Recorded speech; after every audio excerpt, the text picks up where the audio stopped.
It's the Hoffman Show on the Team 980, always live as well on the free Odyssey app. Happy Thursday, everybody.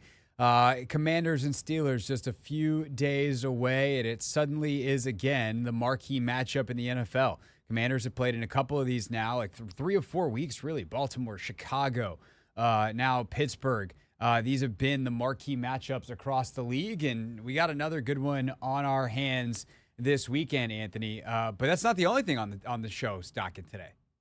We got an Olympic gold medalist in 25 minutes. Yes, sir. Trinity Rodman, Washington Spirit forward, is going to join us ahead of their matchup this weekend against Bay FC. NWSL playoffs getting started, so Trin at 4:30. But other than that, we have our eyes on Ashburn and then ultimately on Landover. And look. Oh, no. Marshon Lattimore missed practice again today. It's not exciting news, man. No, but it is what should have probably happened. Yeah. Hamstring injuries are particularly finicky. And if you did not know, Marshon Lattimore has a hamstring injury. And I thought that it was not going to be as big of a deal, but I was wrong. Catherine Terrell did a good job of laying it out for us a bit yesterday, and some other folks have laid out some information. And then all of a sudden today, it's like, oh, nope, he's not practicing again. So it does look like Marshon is unlikely to play. I just can't imagine, even if he gets on the field in a limited capacity tomorrow, I just can't imagine that they're going to put him out there with zero meaningful practice. Because like Friday can be super specific with some stuff, but typically Friday practices are a lot shorter and the bulk of the work has already been done. You're kind of ramping down the week to make sure that you're fresh for Sunday. So I just can't imagine that they go through a Wednesday and a Thursday practice and all of the first and second down work, all the third down work, and whether it's Friday's red zone or whatever other situational stuff they do, that you're just going to put him out there for that stuff and then say, all right, go play on Sunday. That feels short-sighted and risky because hamstrings are kind of, if they're not 100%, they're pretty prone to re-injury. And so I kind of think that Marshon Lattimore is probably not going to play on Sunday. And so that then gets us back to the status quo of, well, okay, what does that mean for now? It means Noah Igbenogany in the slot. It means St. Juste outside on George Pickens a lot. It means Sainristil obviously on the other snaps where he's outside. It means both those guys have to deal with Mike Williams in his first game as a Pittsburgh Steeler. And then I think the big question is, can you get Lattimore healthy for Thursday? Because remember, as much as so many of us have finally stopped looking ahead because this Pittsburgh game has been looming all month through like the Carolina game and some of these other their outings. The Eagles game's on Thursday. It is a quick turnaround. And so bad time to get a guy who you're trying to get on the field to lose those extra 3 days for the hamstring. So we'll see is kind of the short version of it. The long version of it is, we're going to see when he gets on the field. That's about as much as we got right now. It's a hamstring, not great.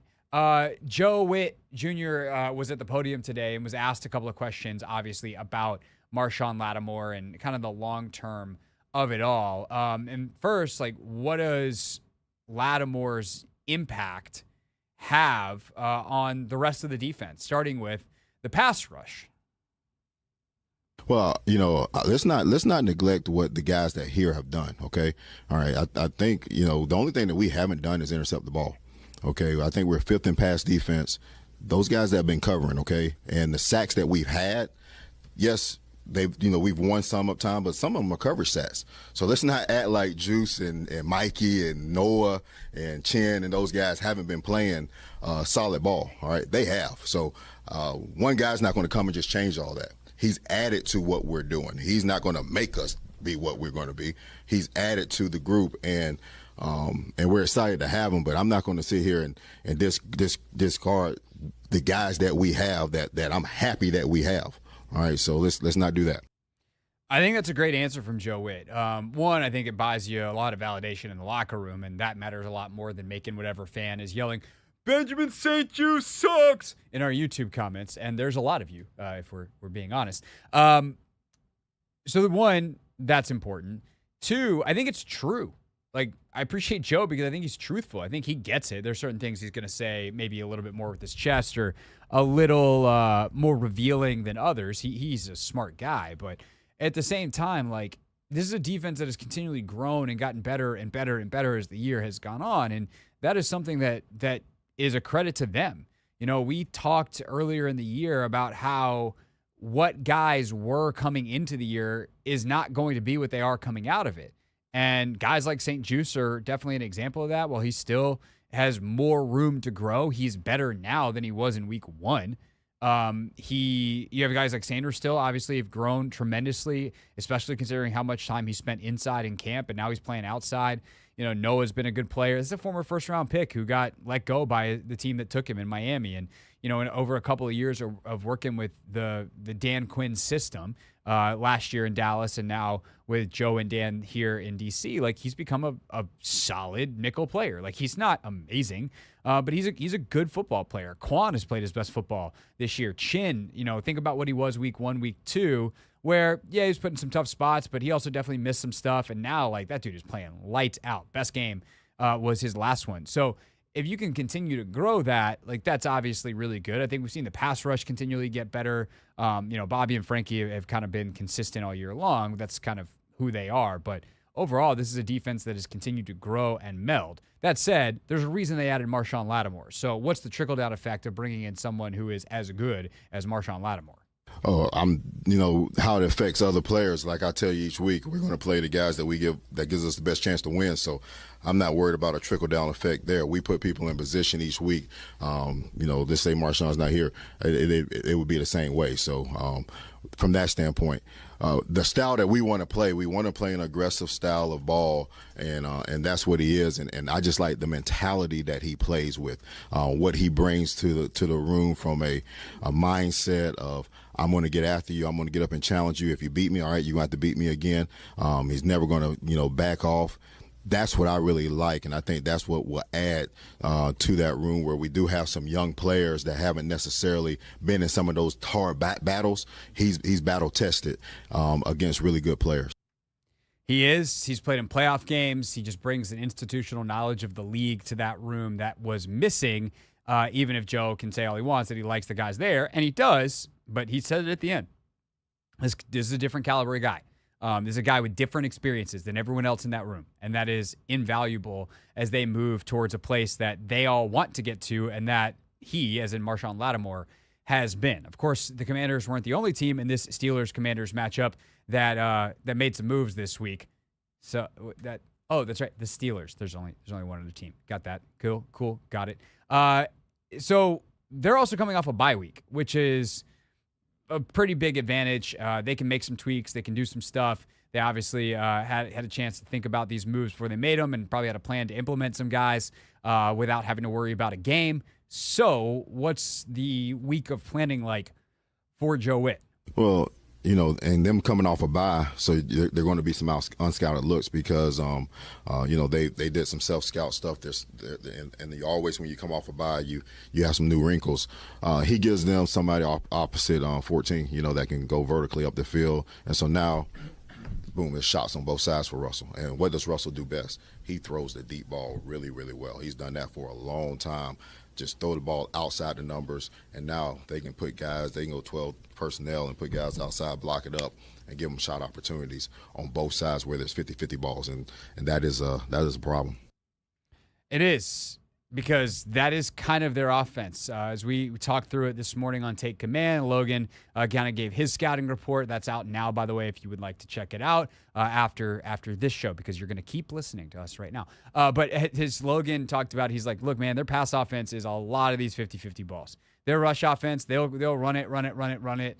They're not actually the most efficient running team. Najee Harris is playing really good football the last 3 weeks. He's had the best stretch of his career from a production standpoint. So some things are starting to come together. And we'll talk about that more with Andrew Filliponi at 5 o'clock from 93.7 The Fan in Pittsburgh. But this is a Pittsburgh pass offense that is not dink dunk, run after catch. we're going to zing you here and then hit a deep dig and yeah, we got comeback. No, it is, hey, Russ, check it out there, baby.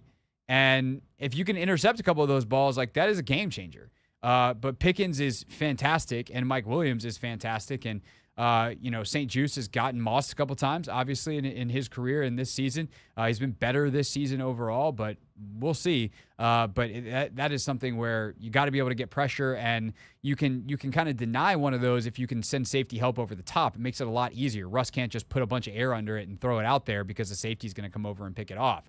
Well, if you have it on both sides of the field, that becomes a little harder to do in terms of dedicating one side or the other, because you're always basically guaranteeing either a light box because there's two high safeties to cover, or a one-on-one matchup on one side of the field that Russ can then pick which one based off of where the safety is shaded. It's the Hoffman Show. We're on the Team 980. We're always live as well on the free Odyssey app.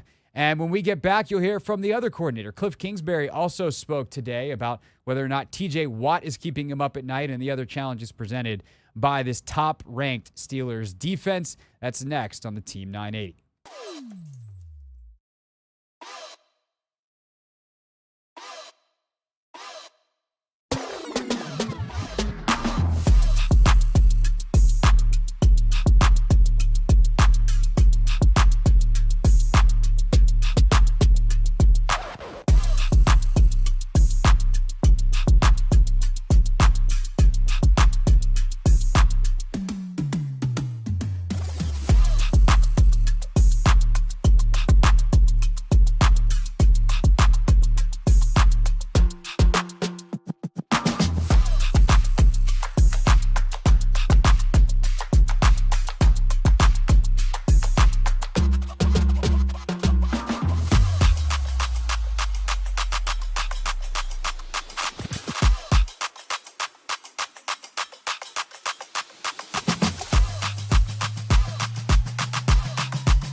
It's the Hoffman Show. We're on the Team 980, always live as well on the free Odyssey app.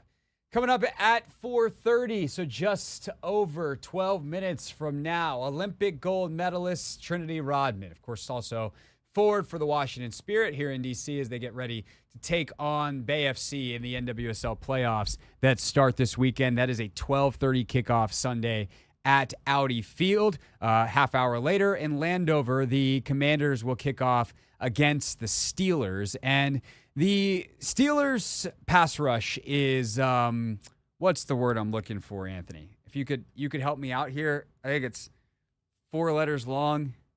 It starts with a G.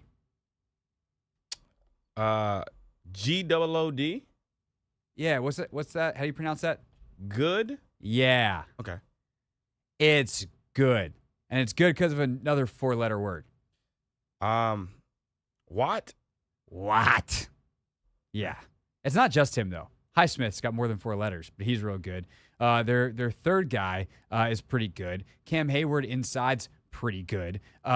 Still like one of the best interior guys in the league, even though he is obviously getting up there in age and NFL years. But it is a really, really stout pass rush. It's got some good blitzers, too. Like Patrick Queen is an interesting player at linebacker.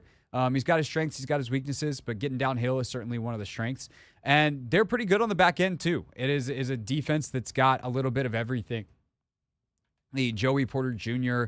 versus Terry McLaurin matchup is going to be a real matchup. Like, expect Porter Jr. probably to travel. But everything starts with Watt. And that is where we start hearing from Cliff Kingsbury, who was asked about the multiple-time Defensive Player of the Year, TJ Watt, earlier today. Yeah, when I'm watching tape, when I'm sleeping, all of the above. He's a game record. He's like on that level of certain guys around the league, the Aaron Donalds, I know he's retired, but where it's like, okay, going into that week, we've got to know where he's at on every play. And if we leave one play where he's not accounted for and given extra attention, then that's the play that can change the game. He's that dominant of a player, and he plays with that type of effort. So, yeah, definitely one that keeps you. Yeah, I would not sleep very, very well if I had to plan for TJ Watt. The good news, if you will, is that a lot of the teams that have been able to keep Watt at bay have done it in ways that the Commanders protect their quarterback. The Jets, for instance, kept Watt, like, I should put it this way. In the times where he was less effective, they're chipping the heck out of him. And he can still, like, he's got a great motor. He will still fight through a chip, and if he thinks the down is getting extended and he can still make a play, he'll do it. But the Jets did a good job with that. The problem is for the Jets is, like, the route distribution and some of the things that you need then to happen. If you take a tight end or a back out of the route concept early to buy yourself some extra time, they're not as complicated and nor as crisp as the way that Washington has done it all year. So I think that's something where Washington can take advantage and say, hey, we're going to chip. We're going to knock Watt off his rush. We're going to make sure that Wiley's got the help that he needs. And sometimes I think they'll double. Like, I think sometimes it's going to be Watt and John Bates just straight up double teaming, and they'll run route concepts with 4 guys, and they'll sacrifice the eligible to make sure that their quarterback doesn't get crushed. There's other ways that they'll do this to kind of limit the efficacy of TJ Watt, but on the back end, they always have a plan to get guys open, and they do a better job of it, arguably, than anybody else in football in 2024. So that's nice. The problem is sometimes that's say, hey, we're just going to get Terry in man coverage and trust him to win. Well, that's harder against a guy like Joey Porter Jr., who's excellent in man coverage. There's a lot of layers to this, but as Cliff Kingsbury looks at the Steelers defense, how does he look at it from the highest level view? They're really good. Terrell Austin's done a tremendous job. Obviously, Mike T, the culture he has there, they're very physical, great personnel, play downhill, take the ball away. So it'll be a huge test. I think making sure we avoid negative plays and turnovers is going to be the key to keeping it, a ball game and being able to stay. So I'm glad Cliff mentioned the turnovers there, because as you have probably seen by now, all the, they've been pumping it out on Instagram and such, and I'm sure the other shows have mentioned it, any podcast, whatever that you listen to, radio show, that the Commanders have turned the football over through 9 games just 3 times. That is the best total since 1933. That's absurd. That, like, a lot of us, if our grandparents are still alive, they weren't born, or they were barely born the last time a team in the NFL turned the football over 3 times or less in the first 9 games of a season. Like, this is ridiculous. And for Washington, that is extra essential, because if they can get up in games, their defense is much more built to play from ahead pass rush, sit in zone coverage, not allow any big plays than they are from behind. Teams get really aggressive with the run. They pop explosives here and there, and you're dedicating resources. You're susceptible to play action passes, all that kind of stuff. And Pittsburgh is actually kind of built in a similar way that if you can just run the football at them, like, it's going to be hard, but there are some holes. The Jets found some. The Giants found some the last couple of weeks, and maybe they get those cleaned up with the bye week, because they are one of the best rush teams in the league. EPA per play, they're second best in the league. So I'm not telling you there's a ton of opportunity there. But offensively, the Steelers are definitely not built to have to sit back and pass the ball all over the place. Like, Russ has always only seen the field so well. He's always been a big deep ball thrower that if you can, get him set up off a play action, he'll chuck it 50 yards with a ton of air underneath it and let guys make plays. That's great. That stuff, the play action fakes become a lot less effective when you're down by 14 points midway through the third quarter. Linebackers just aren't biting on it. So there's less space. It's harder to see. Pass rush can get a little bit more creative. So there's just a lot of stuff that favors Washington getting up big in this game as early as possible, on top of the fact that you're then up big in a football game and you'd rather be winning than losing. One more from Kingsbury on the Jayden Daniels of it all, because I think this is a big game for Jayden in terms of the MVP race potentially. And I know that's the last thing from his mind, and it should be. This is a sports talk radio host talking about sports talk radio things that many of you are interested in, even if you are currently trying to suppress those because you just want to focus on one game at a time. But realistically, he has been probably the second or third, at worst, fourth best quarterback in the league this year. Lamar has been the best quarterback in the league. He's playing outstanding football. Burrow has been phenomenal this year. He's got 2 5-touchdown games. And despite the fact that the Bengals are not very good record-wise, like, he has played special football. Josh Allen has also played really special football. But if you want to make the argument that Daniels has been better than either Burrow from a consistency standpoint or Allen overall, I'm not going to push back on you very hard. Those are it's Lamar and then those three guys, with Jayden leading the pack there. If he goes out and has a big day against the Pittsburgh Steelers defense, a very good Pittsburgh Steelers defense, that probably vaults him to the top of that conversation. So in order to do that, he's got to continue to remain patient, remain disciplined, not turn the football over, make good decisions about when to run, when to throw, when to check it down, get the ball out of his hands quickly. All the stuff that he has been doing. It's just harder because it's against the Steelers. Here's Cliff on how he continues to just do what he's been doing. Yeah, just the work he puts in. I think you earn that right with how you work and keeping your process the same and not being bored of doing it over and over and over. And that's something that, from what I've seen, he's willing to pay the price every morning early through the evening of same routine, getting better, asking the right questions, putting the work in on the practice field. And when you have those things, the confidence is there. And so you don't need to change anything. Keep on doing what you're doing. That's how you keep on doing what you're doing. When you say it like that, it's really simple. Of course, the test is a lot harder on Sunday against Pittsburgh. When we get back here on the Hoffman Show, a chat with Olympic gold medalist and someone who's going to be right near the top of her own MVP race. Trinity Rodman joins us next on the Team 980.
Joining us now, she doesn't really need an introduction. I could just say it's Trinity Rodman, and everyone knows Trin, but we'll give her the proper one. Top 10 finisher in the Ballon d'Or, 2024 Olympic gold medalist, Queen TikToker, engine that powers the number 2 seeded Washington Spirit into the NWSL playoffs. Trin, appreciate your time as always. Good to chat with you. Yeah, thanks for the great intro. Doing my best over here, just trying to hype everybody up. Resiliency is a good trait. Your team has had to have more than its fair share of it this year. As you reflect on the regular season and now look ahead and you're the number 2 seed going into the playoffs, what kind of sticks out about how this team has been able to adapt and get to this point this season? Yeah, I think it's embracing all the adversity. It's really easy to feel as though everything's been a setback, especially the injuries that we've experienced on the team. It's been obviously devastating for those and for us. But what has been so great about our team is that we're using that as opportunities for different players to step up and for us to kind of be together. It's hard to stay connected to people that are going through an injury and going through rehab and everything. So we've been really good at staying connected as a team, but also backing each other up and giving each other the confidence to step up in ways that we need to. And you've seen that within our rookies and other players on the team, which I think has been great. For you, I mean, you're still so young, but you've now been around for a couple of years, and obviously with your status as a player in the league, like people are going to look to you. Have you felt especially when Andy goes down, I've been around the team enough to know how much of the heart and soul she is. Have you felt your leadership position kind of fluctuate throughout the year, up, down, and now I'm sure with where you are now, up again? Yeah, it's definitely been interesting, but for me, I've been that's one word. I try to be more so a leader for just example in the way that I play, but also just the leader that's going to bring the fun and to bring the joy in everything. I think that's really important to celebrate little wins. I pride myself on that. So I wouldn't even say it's changed that much because I feel like I've been kind of similar through this. I've always kind of had a big voice to an extent and led by example for the most part. And it's been different, and I just want to do Andy proud the best way that I can. So I'm trying, but again, no one will ever replace Andy. So that is hers forever. And I strive to be the person that she is on this team because she's the glue essentially, and that's obviously the biggest compliment you can get. So yeah, I had Brittany Ratcliffe crying on here a couple weeks ago after Andy got hurt. We're gonna keep moving past Andy, just that way none of us start crying over what happened with her. But I'm curious because to hear you very specifically use the phrase like celebrating little wins, finding joy. That is so reminiscent of the language that Emma uses with the national team. And I'm curious, that has always been part of who you are, but that experience of playing for Emma this summer, was there like a deeper understanding or appreciation of maybe some of the things that you've always brought, but now as you just get older as a human and as a player and are around someone like Emma, is there kind of a deeper understanding of the power of all that? Yeah, for sure. I think I look back at the Olympics as we were just having fun. We were playing soccer, and I think that is the coolest thing, and that is kind of the way that I play soccer. Is you can tell I'm always having fun. As competitive as I am and as hard as I work, you can always tell that I'm enjoying myself, which I hope I always have. But Emma also has that. It was a similar vibe, and to look back at something that was so hard in every way and to look back and say, oh my gosh, I had the best time ever. That was so much fun. It speaks to who she is as a coach and kind of like where the direction is going. For you on the state side, obviously you have Jonah come in this year. What are some things that you've learned? It's been really fun to ask this question to all of your teammates because I feel like there's all these like little subtle things that people have picked up from him. What's your kind of go-to of like, oh, this is how Jonah has helped me this season? Attention to detail. He's very day-to-day. This training session is our job. We're going to perform at our highest level for this training session.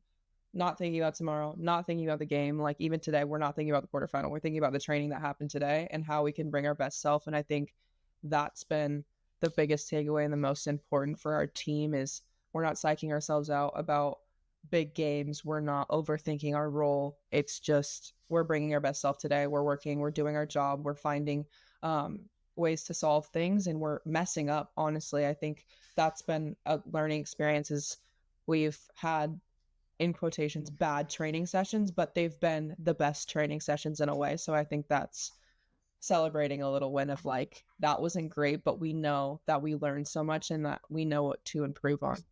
That's actually a really cool insight. So when you look at all the different players that you've played with this year, you've had Ule next to you for quite a bit. You have Ashley Hatch coming in. You have, McKenna on the opposite wing. What's it been like to kind of play with all these different types of players within that forward group and be, obviously for whenever you're on the field, like you're constant for yourself, but be one of the constant forces within that group that has been productive basically no matter who's out there? Yeah, I think it's been amazing this year to have such a great and consistent attacking force. I mean, obviously, all around our team's amazing, but on the attacking side, it's not even just the forwards. Like, it's a midfield. It's Tara getting opportunities in the box of shooting. And I think for me, I was just talking about this in a different interview of, I feel like what I've learned about myself and what this team has taught me is it's so okay to celebrate other people.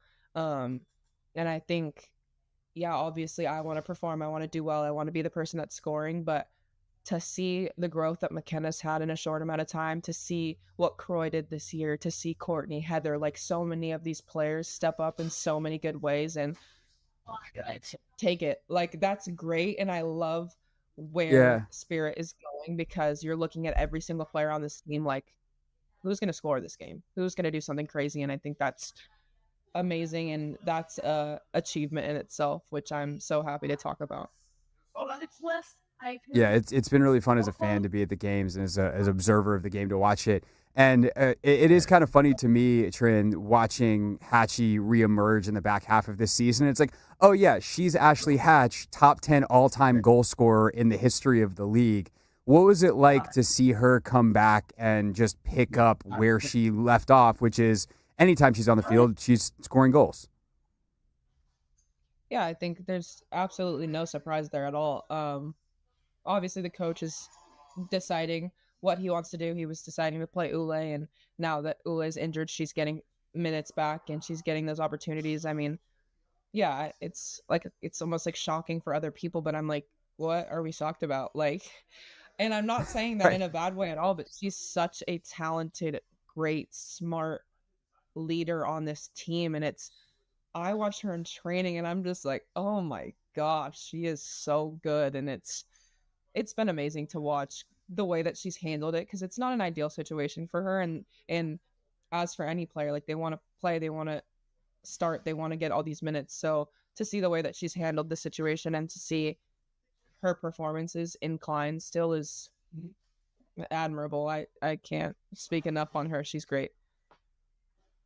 And one other player specifically I want to ask you about before I ask you about the game this weekend, you mentioned as well a little bit earlier, in Tara. I mean, she comes in the league as a forward. Everyone knows the story by now. When was it in training over the last couple of years that you're like, hey, Tara, you're really, really, really good at this center back thing? Anytime I go against her, I'm just like, when we are on the same team for things in training, I'm like, thank God. I'm like, yes. She's unstoppable. She's so great, and she's embraced her role, that's for sure. And she's Iron Woman for a reason. She's not even just Iron Woman. She's been so consistent, and she's saved our butts so many times as well, which I'm so grateful for. But she's a beast. She's fast. She's smart.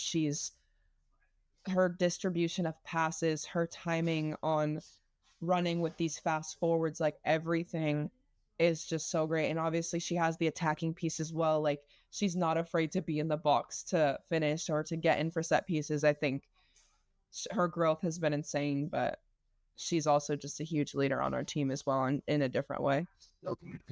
Yeah, it's been really fun to watch her grow the last couple of years. All right, last but not least, this weekend, I mean, hopefully we sell out, blackout, Audi Field. The energy is going to be amazing. It's going to be a great time. Return to the playoffs for y'all. You've been through all different, even though you're still a young player, like you've been through multiple playoff experiences. I'm sure you're hungry for it. But when you look at Bay specifically, what challenges really stand out in terms of what they present as you guys prepare for this game? I think they're a dangerous team, and I think they can get into the attack really quickly. If they win the ball, they're looking forward, and I think that's similar to what we like to do. We like to possess, but at the same time, if we're winning it in the attacking half, we're sticking to score, and I think they're definitely like that. They're extremely good at finding their midfield and then finding a way to get in behind really quickly, and again, that's going to be a test for Tara. But yeah, I'm excited for this matchup. I think it's going to be a challenge for us, even though we have beat them before. I think that makes it even more challenging. So I'm excited, nervous, but I don't know. I'm very happy and open-minded about this experience, and I'm happy for the rookies that now get to experience it for the first time and know what it feels like, because it's an unreal experience. Yeah, if I remember correctly, your rookie experience in the playoffs went pretty well. Yeah, it was pretty great. It was pretty easy sailing. You just win a chip. Hey, this is how it works when you're a rookie. You go on, you win all the games, and then they give you a trophy at the end. That's how it goes for everyone, of course. Trinity Rodman and the Spirit taking on Bay FC, 12:30 on Sunday. Trin, always a pleasure to chat. Congrats on all your success so far this season and continued success throughout the rest of this playoff run. Yeah, thank you.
It's the Hoffman Show. We're on the Team 980. We're always live as well on the free Odyssey app. Streaming live on YouTube as well at the Team 980. And Anthony, I want to posit a question to you that I popped on Take Command this morning to Logan, and we kind of touched on a little bit earlier. But, like, what does a good game for Jaden Daniels on Sunday mean in the MVP conversation? And I will admit, on the front end, there's part of me that hates myself for even saying this. But like, we talk about MVP stuff all the time. We should not talk about it because our guy's in it. In fact, we should talk about it more because the guy that we cover and talk about every day is in it. And as much as we do want to live game to game and not get ahead of ourselves, it just kind of hit me as we were talking this morning. Like, this wasn't a planned part of the conversation, which Logan loves, by the way. Logan loves it, and I'm just like, whoop, off script, here we go, into La La Land. But I was like, hey, man, like, realistically, this is a chance game of the week, not officially in terms of, like, the the 4 o'clock window. It's not Sunday Night Football. It's not Monday Night Football. But I think this is, by most accounts, the game of the week. I'm listening to a couple of national shows. They're like, oh, yeah, let's talk about Pittsburgh-Washington, best game on the schedule this week. A lot of eyes, great defense, big challenge. If he goes out and plays well, anybody that's reserving him in the MVP conversation because he's a rookie has nothing else to stand on. Like, it just is so matter of fact. Not that I'd put him at the top necessarily, unless like Lamar bombs tonight and then Jaden throws for 400 yards and rushes for 100. Like, if he has the Florida game against the Steelers, sure. But he's definitely in the top 5 right now already based off of what we've seen through 9 weeks. And I think it's just worth like kind of saying like, whoa, if he has a big game on Sunday, where does that put him? Yeah, I think for Rookie of the Year, a lot of people are going to say, oh, he's having one of the best rookie seasons ever. They should be. He is. I think if you just look at the season as a whole, he's having one of the better seasons among all quarterbacks. So I don't think we should just be excluding him because he's a rookie kind of thing. And Craig, I'm not going to lie, to answer your question, I looked ahead at our schedule, and I'm not going to say like we have a cakewalk to, a couple of wins because we still have to go out there and win these games, but it is a very favorable schedule that we have. Granted, we have 2 matchups with Dallas. They're without Dak, maybe even CD. And then you also have the Falcons. There are a couple of other teams, the Saints, who we should wash. The Falcons, that may be a good game. But I think there's a chance we can go out there and get 12, 13 wins, depending on how the games go against the Eagles as well. But just that alone, say we go 12-5, 13-4, where we were predicted to go coming into the season, I think that is enough to like warrant a top 3, top 4 consideration when we're talking about the MVP race. Yes, you have Lamar. Yes, you have Jared Goff. But we were predicted to not even win 5-6 games by Vegas, and we have a chance to double it if we go out there and do that. So I think when you talk about the MVP, somebody changing the trajectory of a franchise, of a team, considering where we were predicted to go, I think it's fair to have this guy in there. You have to. Of course. I mean, has there been any other offseason transaction that is more valuable than Jaden Daniels to the Washington Commanders? I think Ravens fans would be like, hey, Derrick Henry's been really good, and he has. Mm-hmm. He's, as far, my quick thoughts, like players who change teams that matter most, Derrick Henry has unlocked an even higher level of that Ravens offense. What he's doing is insane. He's on pace for like a 2,000-yard season. Lamar has been even better, 1, because he just keeps improving, and 2, because of what Derrick Henry provides and the opportunities, and Lamar is taking advantage of them. So Derrick Henry has been, just absurdly impactful in Baltimore. But this is a team that won 4 games last year. And I realize it's a very different team. They changed over more players than anybody else in the league, but it's not like they signed a bunch of guys that thought everybody or made everyone think they were going to be a top 5 team in the league, which I think you could argue that they are. The 2 seed in the NFC right now. There's obviously a bunch of teams in the AFC that are really good, but you have to what if this isn't what value looks like, then what the hell is? And just on the rookie side of it, last year I pulled up the the comparisons, Jaden to Stroud. Here's where we are so far. I guess I got to get per game, huh? But we got so far, Jaden is completing 71.5% of his passes for 1,945 yards. So we'll do this math real quick. This is math we can do. 1,945 divided by 9. I know he only played barely in the one game, but this is how it works. He's averaging 216 yards a game.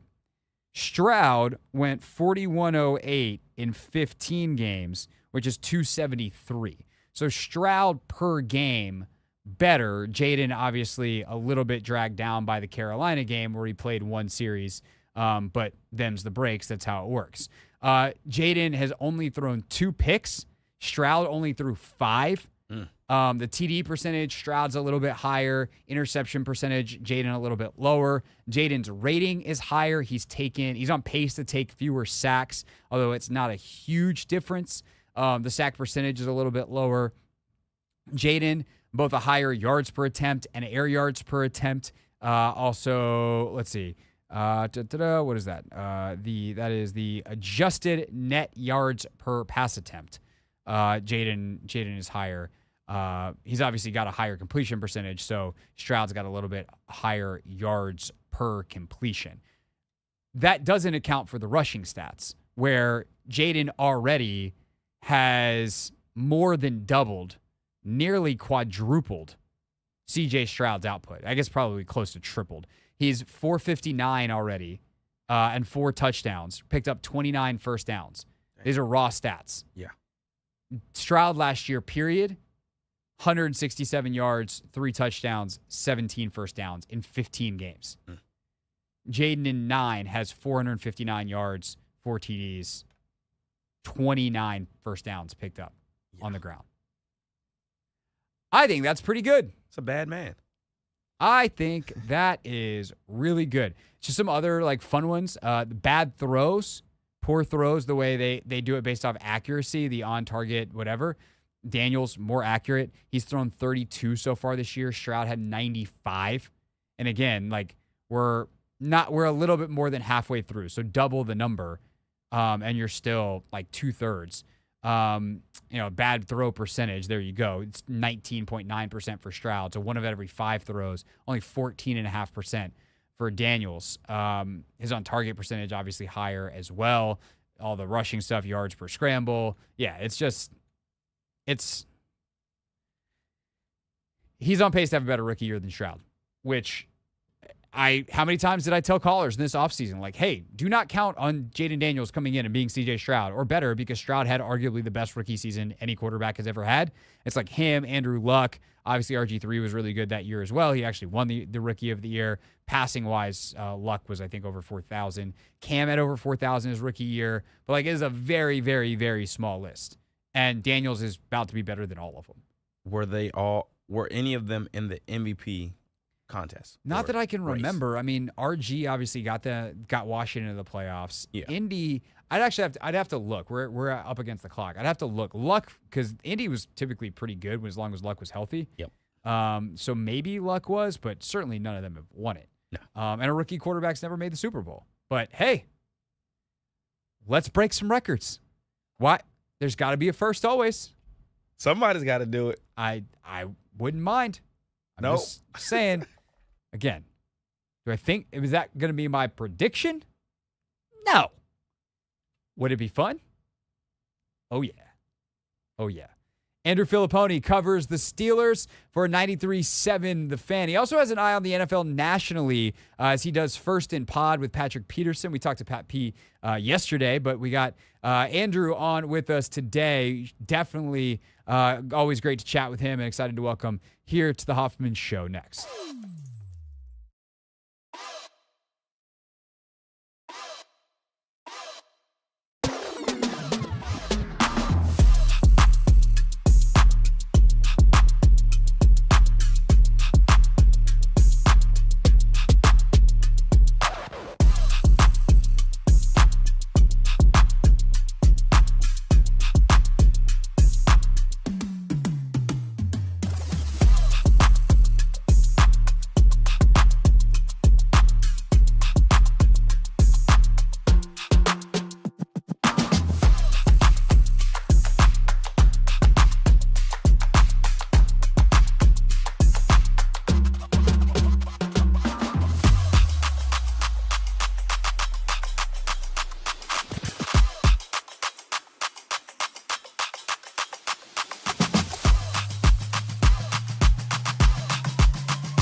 It's Hoffman Show, hour number 2 here on the Team 980, an hour that will feature your comments. Never read the comments. Coming up at 5:30.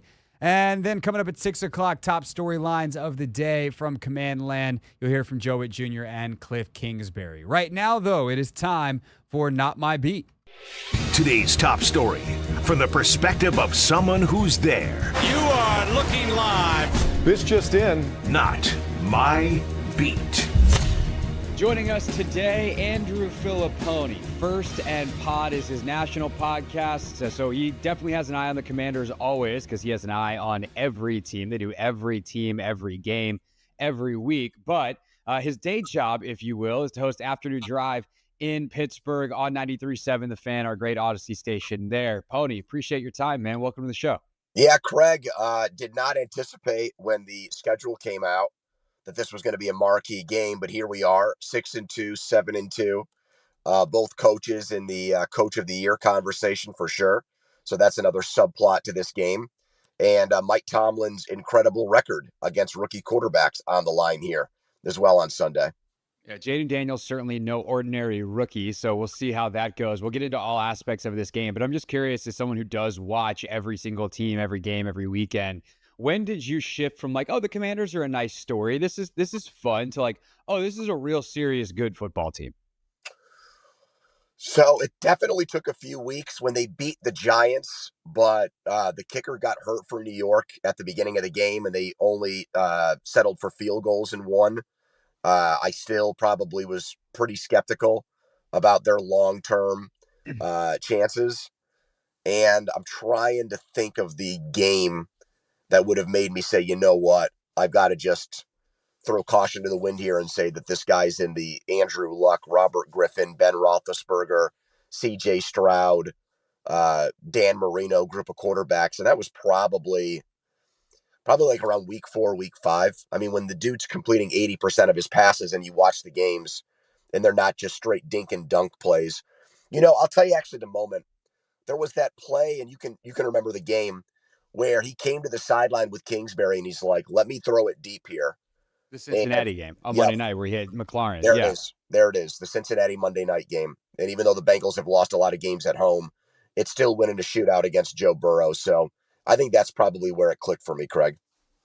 For the Pittsburgh side of things this year, this is just another Mike Tomlin. They find ways to win. They're physical. Is there anything special, though, you think about this team that has allowed them to get out to the record? Because they're not floating around 500. Like this team is winning more consistently as opposed to floating around. It's like, oh, well, Tomlin saved the streak at the end of the year. Like, they're almost already there. So how have they been able to win more consistently this year? Is there anything special to you about this team? It's not a smoke and mirrors team anymore, okay? It's not a team that you look at them at the end of the year and they got outscored and they still found a way to go to 9-8, or they had a ridiculous record in one-score games. It's not that, and that's been the Steelers the last few seasons.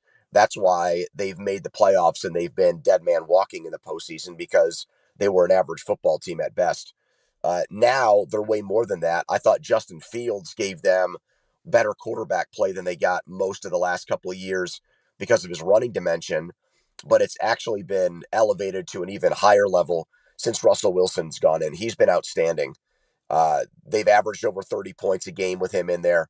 And so I've just been, I didn't have a closed-minded outlook on him like he was completely cooked from Denver in his last year in Seattle. So I was cautiously optimistic, I guess is what I would say. But he's exceeded my expectations, especially when he missed so much of camp in the preseason and then the first 6 weeks of the season with the calf strain. I didn't think we'd see this kind of Russell Wilson through the first 2 games. And they're top 15 scoring. They're second in scoring defense. So they're really a complete team right now, Craig. There's not a lot of holes with the Steelers, and they're not a phony 6-2 or paper champion team. They're a legit football team this year. When you talk about the move from Fields to Russ, obviously the running game becomes a little less efficient because Fields is so dangerous, but also these 50-50 balls that Russ has been throwing forever that maybe aren't exactly 50-50 when he throws them. How has that kind of changed the dynamic of their offense, the deep ball specifically, and what Wilson has brought to it? So we saw it actually last year when Mason Rudolph replaced Trubisky. And he actually throws a great long ball too. It's not on par with Russell Wilson, who's probably, a top 10 in NFL history at that.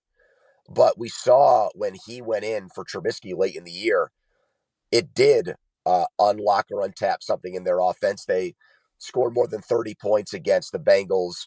They had a huge game in Seattle that helped them get to the playoffs. They had back-to-back 400 yards of total offense games, and it was because safeties had to play deeper, respecting the ability of the quarterback to get the ball downfield. I think the same thing has happened here, actually, with Russell Wilson. Najee Harris was already finding his footing. I think he was adjusting to the Arthur Smith scheme, way different than what they had with the incompetent Matt Canada. And so I think that it's become a team now that you can't just look at the Steelers and figure if we stop the run, we've got him beat. Because Russ is the home run hitter that he is, and Pickens is the perfect quarterback for that. And now you throw Mike Williams in to that mix as well. So I think that's probably what he's done, is that he's allowed for teams to honor the Steelers' downfield passing game. And they've run the ball more. The only team that's run the ball more than them in the league this year is Baltimore. And they've become a much more efficient running team in the last few games. Najee Harris is coming into this game with 3 straight 100-yard rushing games, Craig. That's never happened in his career as a first-round pick until right now. Andrew Filliponi, Afternoons 93.7 The Fan in Pittsburgh, with us here on the Hoffman Show for today's Not My Beat. I'm glad you mentioned Harris and how well he's playing, because the overall season numbers are not as good as you would think based off reputation for Pittsburgh. I think they're like middle of the pack in EPA per rush. I think they're 19th in success rate. And when I looked at that stuff up this morning, I expected those numbers to be higher. Why has it still worked for them? Like, how have they been able to put forth an offense that scores points? And how have those numbers maybe gotten better the last 3 weeks, or why have they gotten better the last 3 weeks? Well, I think the offense had to not only adjust to a new play caller in a radically different scheme, but they also had a different offensive line combination in every game. So they lost Isaac Seumalo right before the season started. He came over from Philly. He's probably their most consistent offensive lineman. If I were to power rank their offensive lineman coming into the season, I would have had him number 1 based on preseason expectations. James Daniels, their right guard, if you go by basically any, whether it's a Pro Football Focus grade or even run block win rate, things like that, he was one of the best guards in football before he was lost for the season in a contract year. So they had to replace 2 guards. Now Seumalo's back. Daniels is out for the year. And Mason McCormick, a guy they picked in the 4th round, has slid in there. He's been up and down. You'd expect that from a day 3 rookie being forced to play. Broderick Jones, their right tackle, who's really a left tackle, has been one of the worst offensive tackles in the entire NFL. So I guess what I'm saying is that they've had to deal with and try to game plan around not having above average run blocking or just blocking, period. I think that hurt Najee. He's a guy that honestly needs a hole. He's not someone that is, even at his size is going to run somebody over and create one, which is unfortunate. And he doesn't have the breakaway speed. There's not a lot of long runs, even when he gets to the second level with the hole. So I think that's probably why the numbers were down at the beginning of the year. And they've ticked up because I think this young offensive line has gotten more comfortable playing together. And they're going to get Zach Frazier back for this game on Sunday, and that's massive. Their center, he was a 2nd-round pick from West Virginia. He is outstanding. He's had a Creed Humphrey-like effect on this team as far as young, precocious offensive linemen go. I think he's already probably one of the 5 or 10 best centers in the entire NFL. When you look at the Pittsburgh defense against Jaden Daniels in this very, very high-powered Washington offense, is there an area that particularly, we'll go with this one first. We'll make the Washington fans, my listeners, happy first. Is there an area that particularly scares you with Daniels in this offense against the Pittsburgh defense? So their overall numbers against the run are great. If you just look at the stats, you'd think this is a real challenge for Washington because the Commanders are so run heavy and the Steelers, that's their strength defensively. But they're coming off their worst game. Tyrone Tracy for the Giants killed them on Monday night 2 weeks ago. And if he doesn't get knocked out of that game with a concussion by Cam Hayward, I'm not entirely sure the Steelers win. I think they still do, but it would have been a much closer game at the very end there when Daniel Jones threw an interception to put the game away for the Steelers. So this has happened a couple times with them. Anthony Richardson actually at the start of that game against the Steelers when they lost and their offense really struggled in the first quarter, or their defense really struggled in the first quarter. He was moving the ball on him and he was running the ball a lot as a dual threat guy, and they were having a hard time tackling Jonathan Taylor. So there's a couple of games that show chinks in the armor for them, and they usually take time to warm up to a game. They're one of the worst first quarter defenses in the entire NFL. Now, the flip side of that is they're the best second half defense. They haven't given up a point in the third quarter all year, actually. So that's a credit to the coaching staff and the adjustments they've made. But they did a horrible job tackling in space against the Giants on Sunday. And I'm sure Mike Tomlin dug into that during the bye week. It's been a point of emphasis all week. I know that. And we'll see if Washington can expose it again in this game, Craig. Is there something then on the flip side that you feel pretty good about, whether it's Watt in the pass rush or anything else that you think, hey, Washington's gotten a lot of teams on this year, but I think Pittsburgh can handle it? Well, I feel good about Joey Porter Jr. against Terry McLaurin. I think that's got to be, from the pass attack standpoint, like, I thought the Steelers should have picked up Noah Brown when he was let go by Houston, because we've had an enormous void here at wide receiver 2, and I thought he would have been a tremendous pickup. And, with the Dotson trade, he's probably wide receiver 2 there in Washington right now with the injuries and stuff they've had, more so than McCaffrey. And, I'm comfortable with the Steelers' depth corners in those matchups. It's McLaurin against Porter, and Porter will travel with him for sure. That's going to be the interesting thing here, is we've seen this guy go off now that he has competent quarterback play for the first time in his career. And I just wonder if he's able to be mitigated in this game, how effective Jaden Daniels is going to be when he has to go to his secondary targets like Zach Ertz and Noah Brown in the running backs in this game. So that's probably, from the Steelers' defensive way of looking at it, like, okay, even if our pass rush doesn't get home, we feel like we've got a legit number 1 corner who can handle this big assignment. Yeah, I think that's definitely going to be really interesting. Then again, McLaurin last week had 3 catches for 19 yards, just that 2 of them were touchdowns. So it's the loudest 3-catch, 19-yard game that you'll ever hear about in anyone's career. Last but not least, Andrew Filliponi, 93.7 The Fan, with us from Pittsburgh.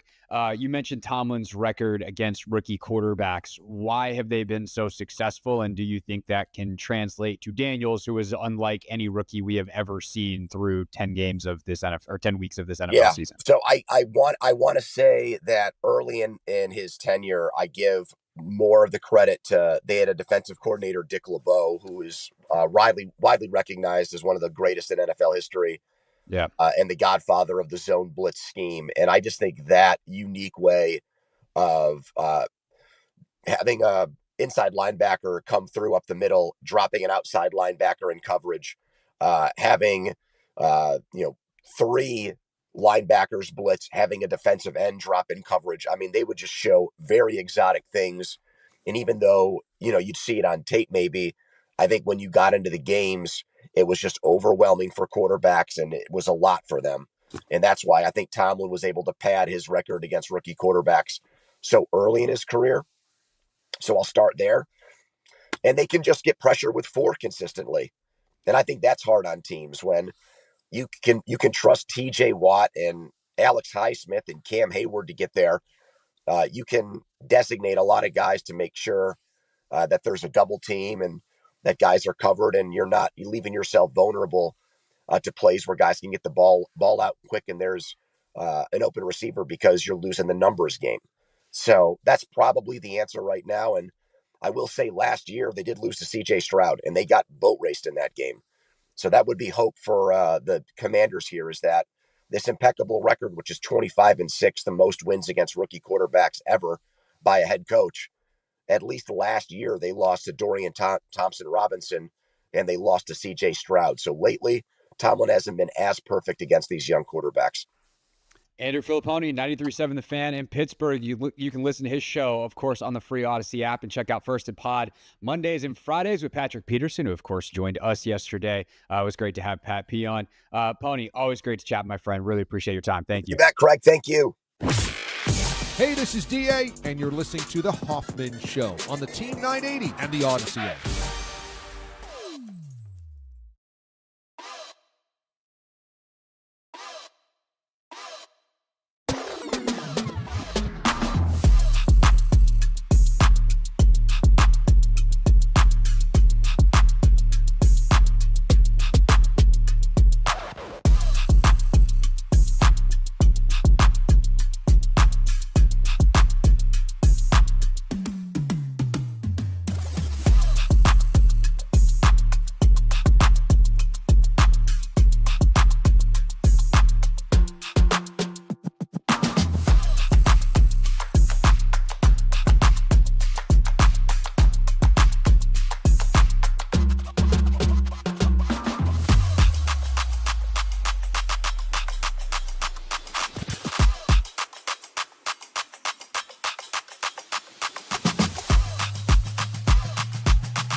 It's Hoffman Show. We're on the Team 980, always live as well on the free Odyssey app. Streaming live on YouTube too at the Team 980. Thanks again to Andrew Filliponi for joining us from 93.7 The Fan in Pittsburgh. And Ant, bring you in here because there's something that caught your eye, yeah? From that, did you listen to that conversation in terms of the matchup this weekend that you thought was worth double clicking on? Yes, I did indeed. And his comments on what Russ brings to this offense. I know there was a lot of conversation about the Steelers moving on from Justin Fields after starting. We talked about it on this show. Yeah, exactly. So, but now being able to like look at what Russ brings, and he was talking about, the deep ball.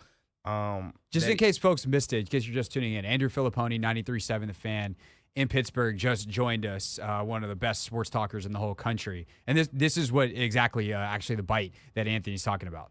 I think that it's become a team now that you can't just look at the Steelers and figure if we stop the run, we've got them beat. Because Russ is the home run hitter that he is, and Pickens is the perfect quarterback for that.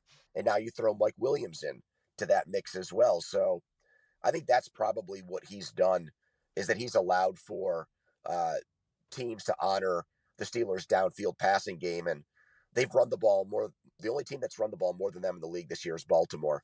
And they've become a much more efficient running team in the last few games. Najee Harris is coming into this game with 3 straight 100-yard rushing games, Craig.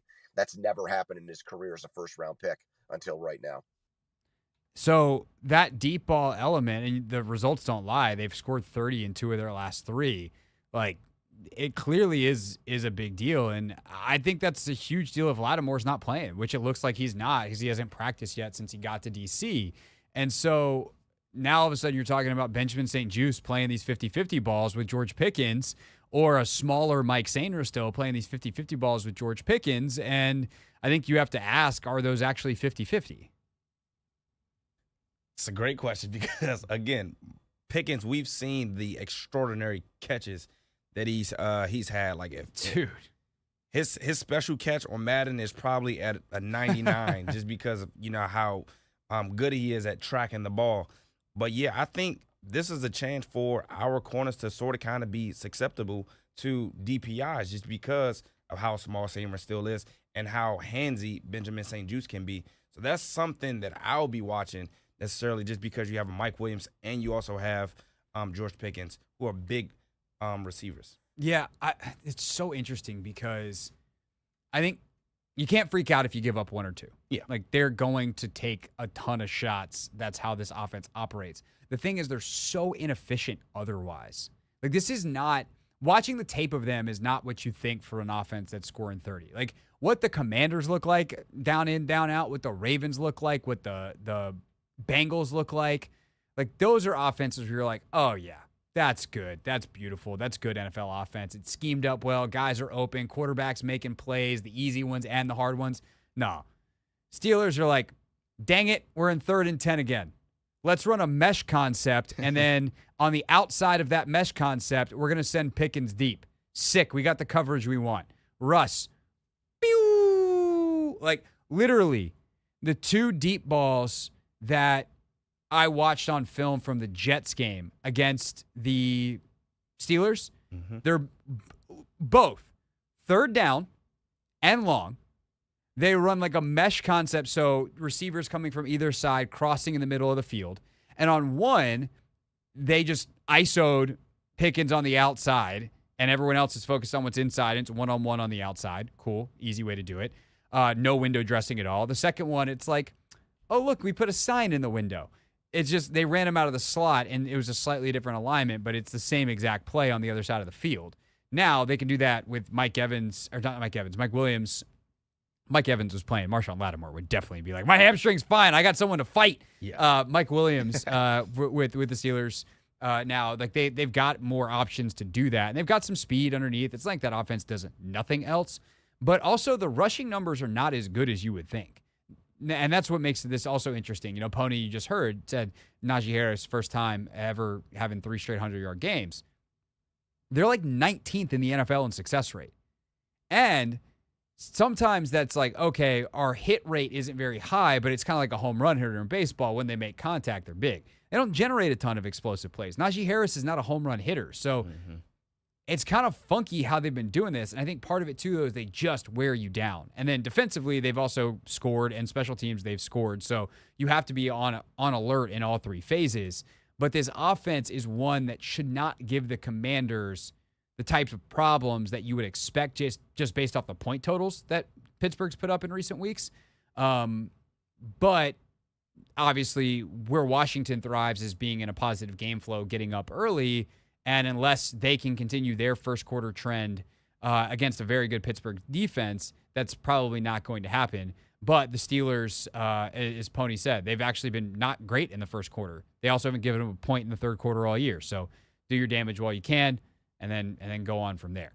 It's the Hoffman Show. We're on the Team 980. We're always live as well on the free Odyssey app. When we get back, there was a lot of YouTube comments this week. A big trade? Yeah, we had a lot to get to. Never read the comments is next on the Hoffman Show.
It's the Hoffman Show. We're on the Team 980. We're always live as well on the free Odyssey app.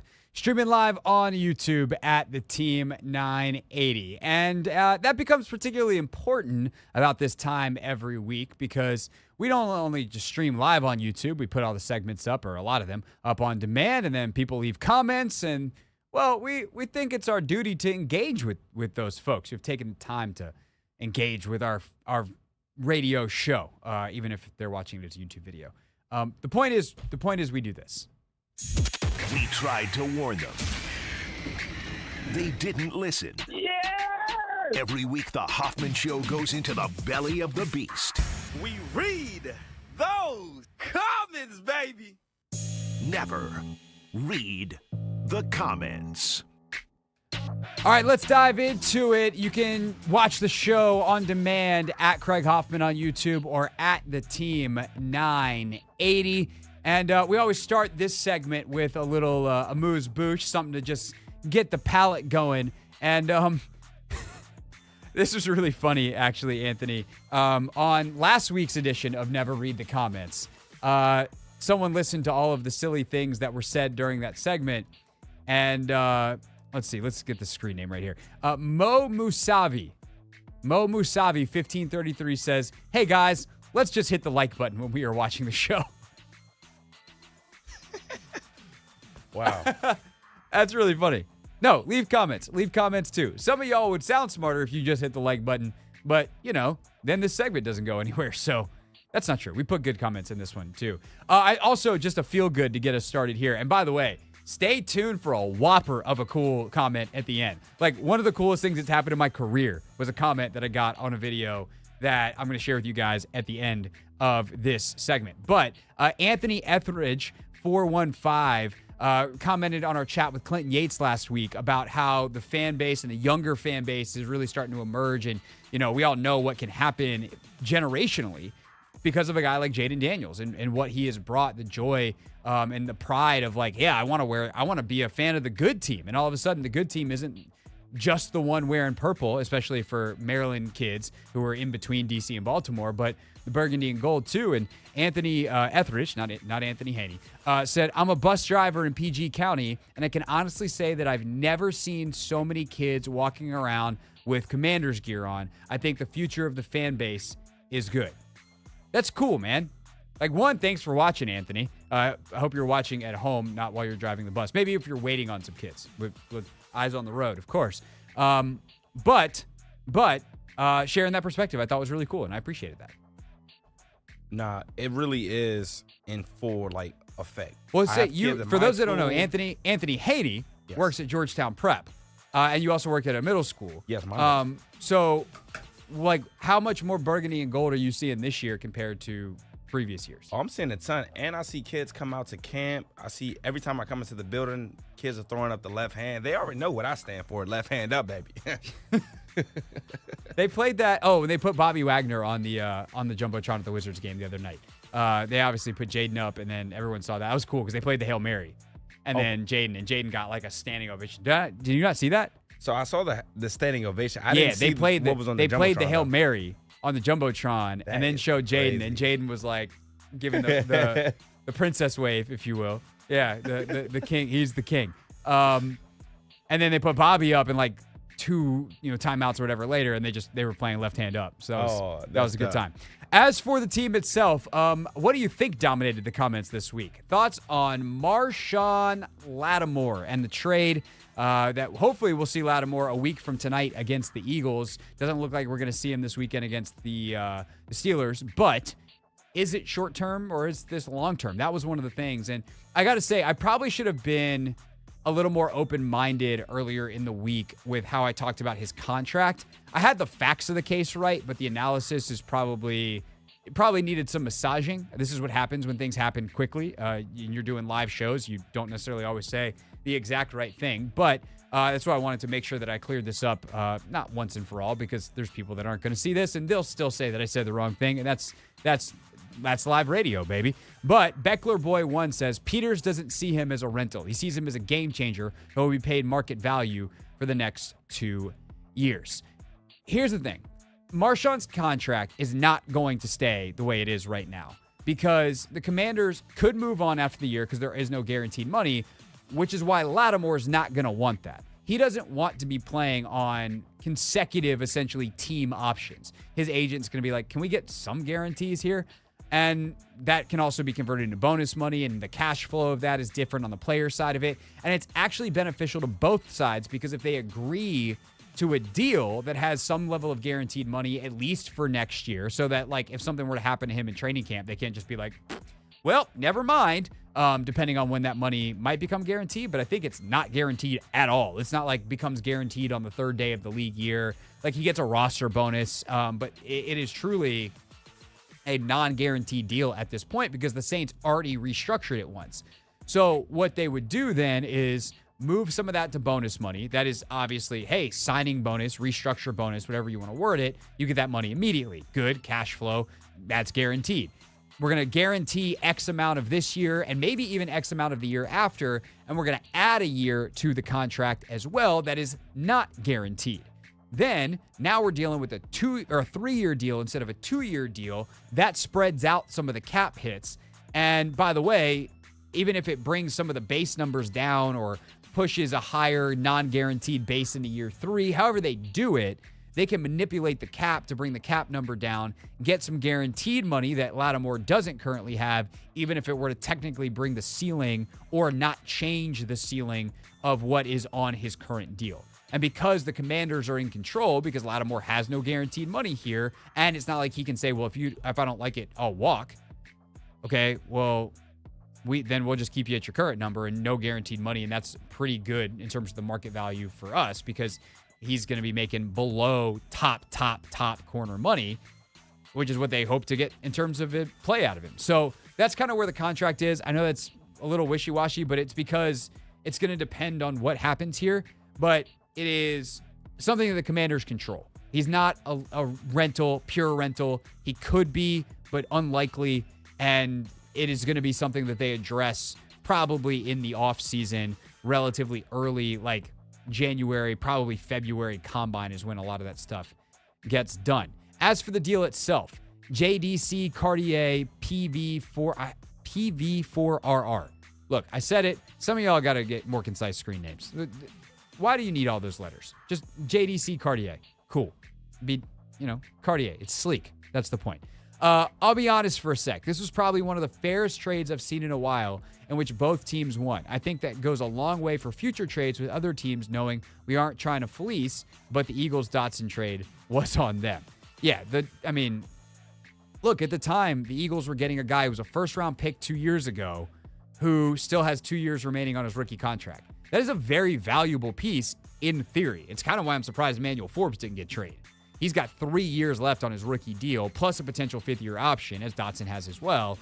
And he was drafted in the first round last year. You're telling me no one would give up anything? So I'm kind of curious what the plan is for Forbes. But I think that with Lattimore, like, you're getting a really good player with multiple years of team control left if you want it, and that's worth something. And I always think that NFL teams, it's really hard, or NFL trades, it's really hard to kind of understand the value. Like, it is, like, good luck figuring out the trade charts. Because, Anthony, it feels like sometimes you got dudes who are, like, all pros getting traded for 6th rounders, and then dudes who are like, yeah, he's good. 2nd round pick in return. But most of it does come down to the contracts. And that's what makes why I spent so much time on the Lattimore contract, because it's a pretty interesting one to try to judge the value of. Yeah, I was just about to say, the Cowboys got so much slack for giving up a 4 for a guy not a lot of people know when, there's D-Hop out there, Amari Cooper, all these other, notable and productive wide receivers. But they need cheap talent. Yep, they do. And I'm not saying that it was a good deal, because Jonathan Mingo might not be the talent part, but he certainly is cheap. Mm-hmm. And that's the thing, is like, if you're going to do it, like Dotson at least has shown an ability to produce in the NFL. At least that's what we thought. Obviously, it hasn't worked out very well for the Eagles this year. We'll get there later on in this Never Read the Comments, because there was also a lot of comments on Shane's call. So we'll get to that. But with Jonathan Mingo, I mean, unless their scouting department loved him coming out, I don't really get that one. That's probably an overpay. At least make it conditional up to hey, if dude catches 50 balls the rest of the year, sure. But they need cheap talent because they paid Dak a bunch of money. They paid CD a bunch of money. They got to pay Micah a bunch of money. And this is what you have to do. You have to go bargain bin shopping. But for the Commanders, it's the opposite. Like, they can go luxury shopping because they have all this cap space. They had some extra draft picks. And obviously we heard from Adam Peters on that yesterday. More on the Lattimore trade. And speaking of Emmanuel Forbes, actually, Big Pimpin' 237 says, I always appreciate your thoughts on the happenings of this team. Thank you. Though I noticed you didn't mention Forbes in the group of cornerbacks that can possibly be mentored by Marshon Lattimore. Is that because you are in agreement with a large portion of the fan base that he should be moved on from, or is it something else entirely? No, Big Pimpin' 237, a sentence or a preamble or a sentence part that I never thought I'd say in my whole ass life. I am in agreement with most of the fan base. I am out on Emmanuel Forbes. I have seen enough. I think part of that is because I feel like they have seen enough, and I'm somewhat stunned that he is still on the football team. I thought there was a really good chance that he got cut to make room for Lattimore. Instead, they cut F.A. Obata. What's the point? Is he just going to be inactive? Because if he's not playing a ton of teams for you. He's not physical. It's not working. And so unless they think in the offseason they can do a mega reset on him and give him one more shot, and then if it doesn't work out, they'll trade him like they did Dotson. I don't know, because maybe they've liked some of what he's done. I know they've liked some of what he's done. But then he gets out there again coming off the injury, and he plays 6 snaps a couple weeks ago because he has a terrible run fit where he just does not, I don't want to say he doesn't try hard enough, but he doesn't try correctly. I'm going to put it that way out of respect for the fact that he's an NFL player and it's a really hard game to play. But he does not play with the play style that is reminiscent of the rest of his teammates. And that is a problem. And if he's not going to do it, then what is the point? And so maybe a guy like Marshon Lattimore, former first-round pick, can reach him in a way that nobody else has. That would be cool because he's super talented. His ball skills are great. He obviously had the pick. They don't have a ton of those this year. He's got one of them, and it showed on that play. Like, he just had a really high-level understanding of what was supposed to happen. He ran the route for the receiver. Like, it was beautiful. We need that. And if that can happen, it's worth putting out there. But not at the expense of being a weak point in every other area of the game for an interception every 5 weeks. As for more Lattimore reaction, before we get to Shane from Moxon Hill, Charles Davis joined us on the breaking news of the Lattimore trade. And that was a delight for 1980 C Money. You said, great clip of the short that we made out of that. And the entire interview was great. I am surprised at how well he knows the DBs. St. Juice will be fine, number 3, number 4, with the larger possession receivers. He should never have been on Flowers. First of all, Charles Davis, OG, he's fantastic. Love for Charles. Wanted to make sure that we shouted out the Charles Davis compliment because Charles deserves it. Second of all, I do think there's a specific body type and type of player that St. Juice is significantly better on. And it is, I'm going to call it the Marvin Harrison Jr., right? Rookie, good speed, good size, not the most polished route runner. And the reason I think that's really important, one, because like a guy like Mike Williams certainly can fit into that. I think George Pickens to an extent fits into that, although he's got great speed. The burner speed is what I think worries me about the St. Juice Pickens matchup potentially this weekend. But I saw Mark Bullock point this out on a technique thing, and I'll give credit to Bullock, who, of course, used to work for The Post and The Athletic and does a great Substack if you want the nitty-gritty details of the X's and O's. But he said that St. Juice typically reads things really well, but he takes too many steps as he chops and breaks on these comebacks, which is why he's always one step late. And he's swiping at the ball, but it's already been caught, and it's, hey, good job on the rally and tackle, the identification. You didn't give up the deep ball, but how do you get there quicker and make an actual play on the football, or maybe even jump some of those and get picks? And for the most precise of route runners, that's hard because they take fewer steps. Their ability to suddenly stop, where St. Juice has got to be like, I'm braking. Now I'm going back the other way, recelerating. Like, that's a tough gig. Against a receiver like, say, Mike Williams, who does not have that acceleration, that quickness, that burst, he's going to be more on St. Juice's speed plane. And so I think against those types of receivers, Benjamin can use his length, obviously, on the 50-50 type of stuff.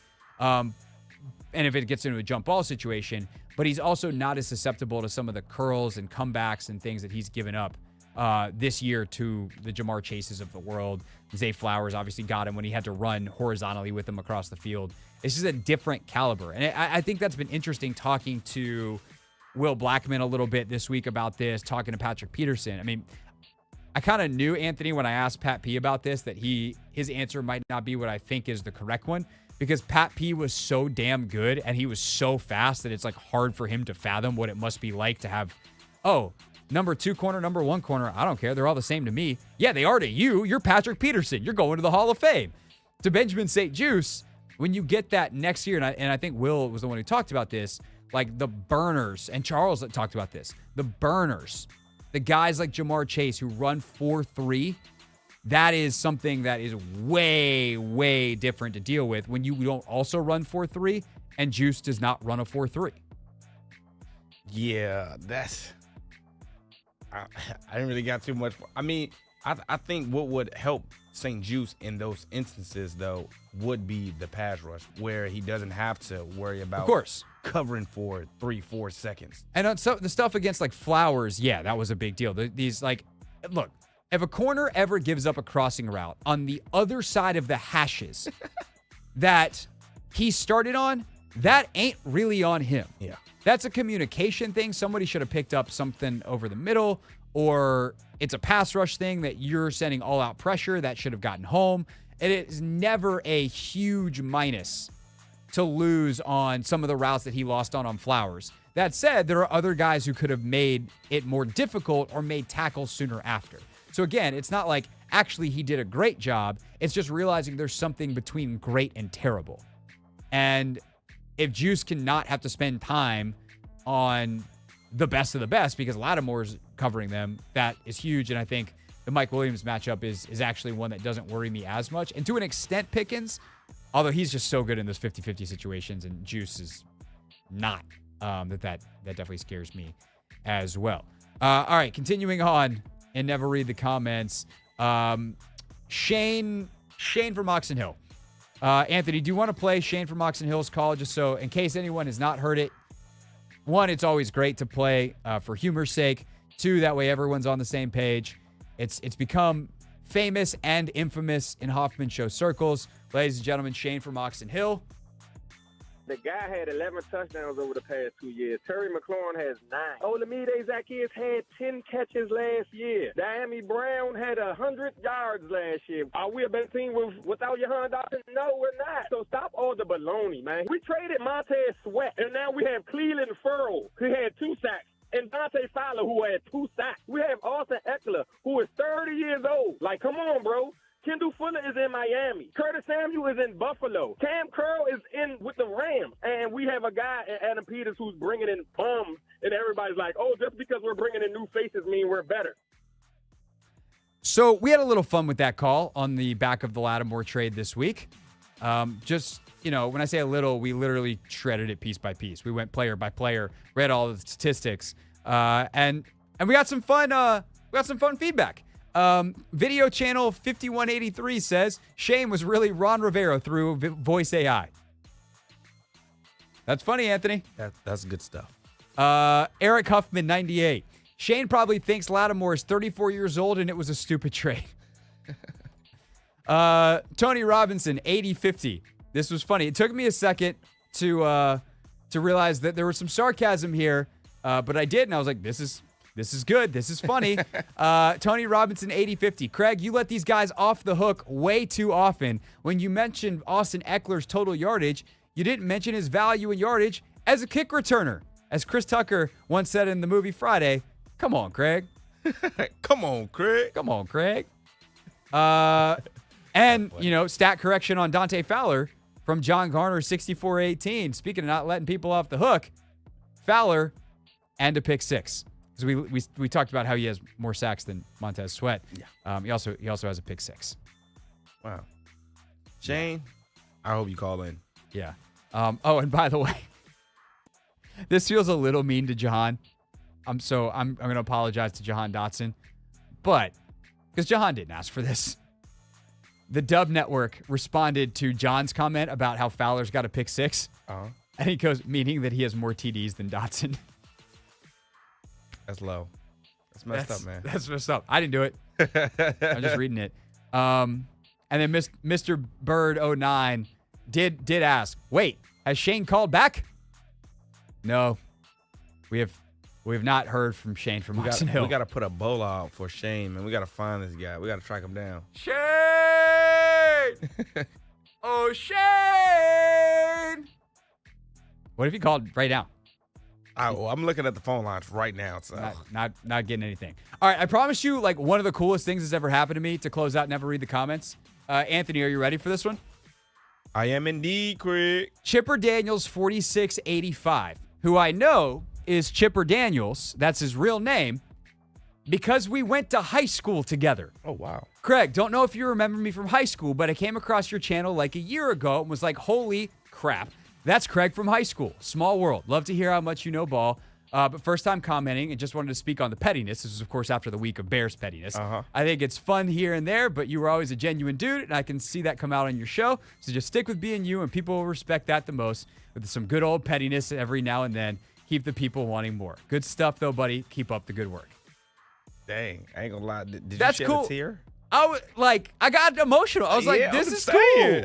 That's really freaking cool. So Chipper was one of the coolest kids in high school because we were in high school in South Carolina, and he had the same name as Chipper Jones, and it's a bunch of Braves fans. And it was, then at that point, it's the 2000s, but off the end of the Braves dynasty. Sorry, Nats fans, you weren't even around yet. Chipper is a great dude, great athlete in high school. Like, legitimately was a great athlete. But good dude that I genuinely was friends with in high school, and you fall out of touch as you go your separate ways in life. And lo and behold, he's watching YouTube one day about football stuff, and there's my face. And Chipper, thanks for commenting. That meant a lot. That was cool. Yeah, that's dope. That was really cool. So that's Never Read the Comments. Typically doesn't end on a feel-good story, but it does this week. Appreciate everybody commenting. You can leave yours at Craig Hoffman and at the Team 980, and we'll do this again 5:30 coming up next Thursday. When we get back here on the Team 980, we dive back into the Commanders-Steelers matchup, and you'll hear from Whitt Jr. and Cliff Kingsbury as it's time for our Pick 6 at 6.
30 seconds or less before we get to our pick 6. Anthony, fun fact about this song. I decided that for my half marathon playlist, I'm running the Richmond Half Marathon next weekend, which is very exciting. My wife is going to run the Richmond Marathon next weekend. God bless her. 13.1 miles. You're halfway there. Congratulations. Yikes.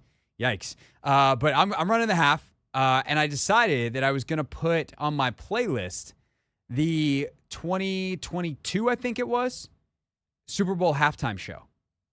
The Dr. Dre, Snoop, Eminem. Was Mary J a part of that? Mary J. Oh, 50. snap. Okay.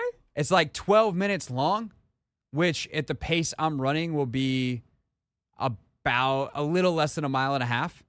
But I can eat a nice chunk of it, and it's high energy. It moves fast, which is important in a running playlist.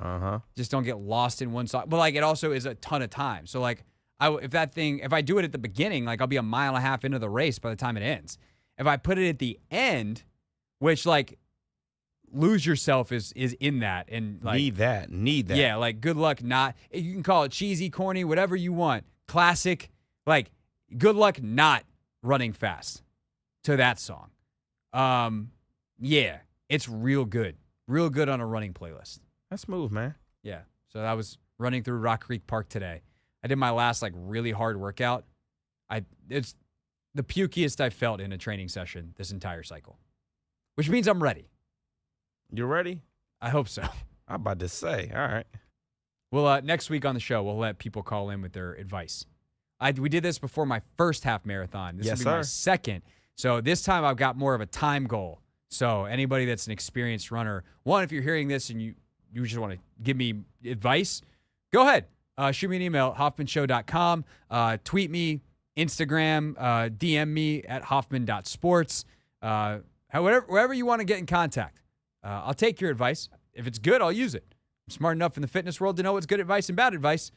But you might have something that's good advice that I haven't thought of yet. That was longer than 30 seconds. Let's do our pick 6. The 6 biggest Commander storylines. It is caught! Delivered at 6 o'clock sharp. It's the Pick 6 at 6. We set out to find a leader, someone who could take this franchise to the next level, build an elite team that consistently competes for championships.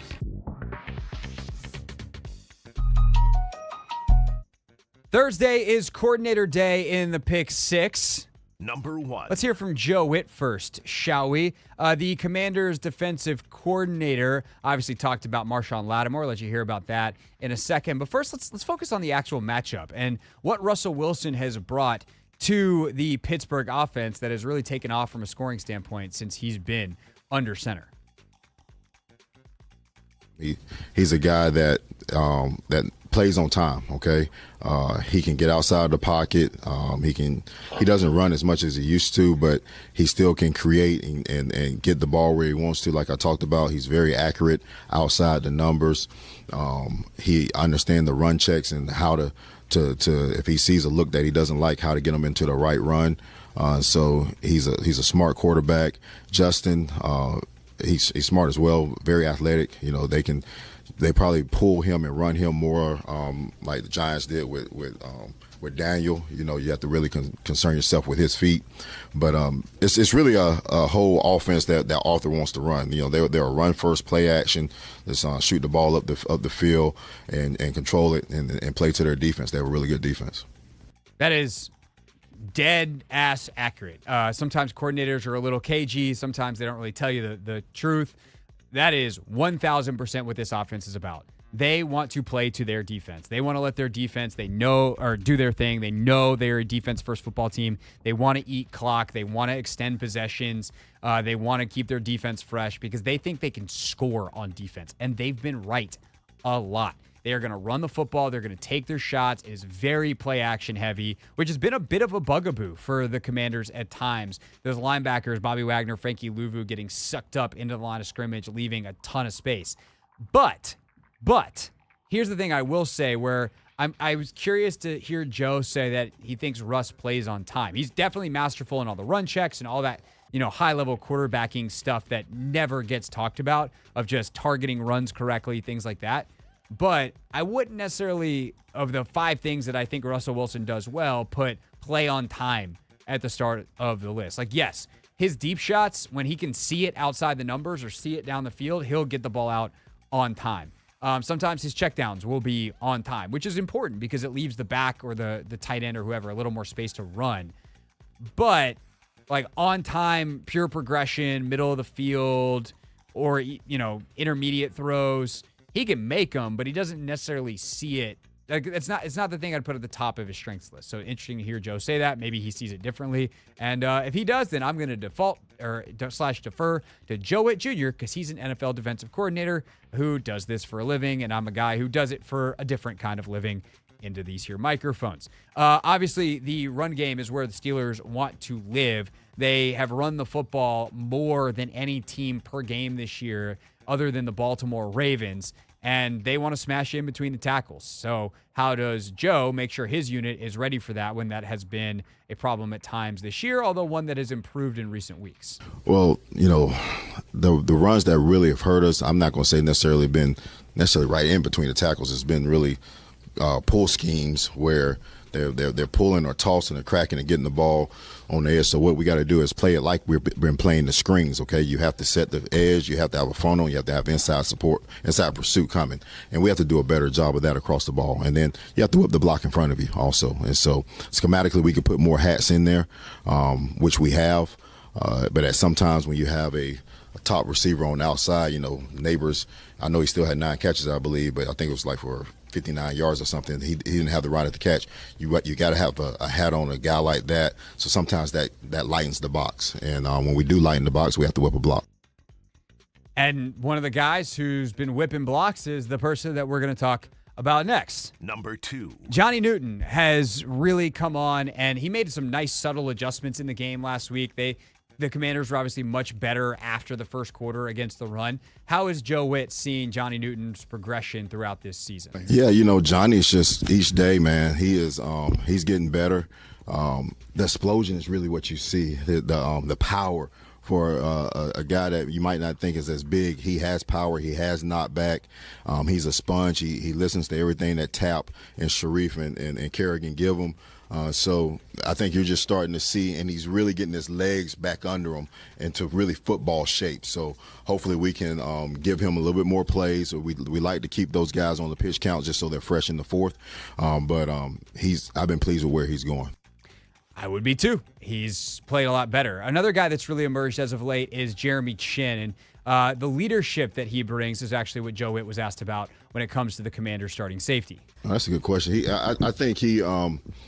You know, with him playing for Jason Simmons in Carolina, Jason already told me what he was.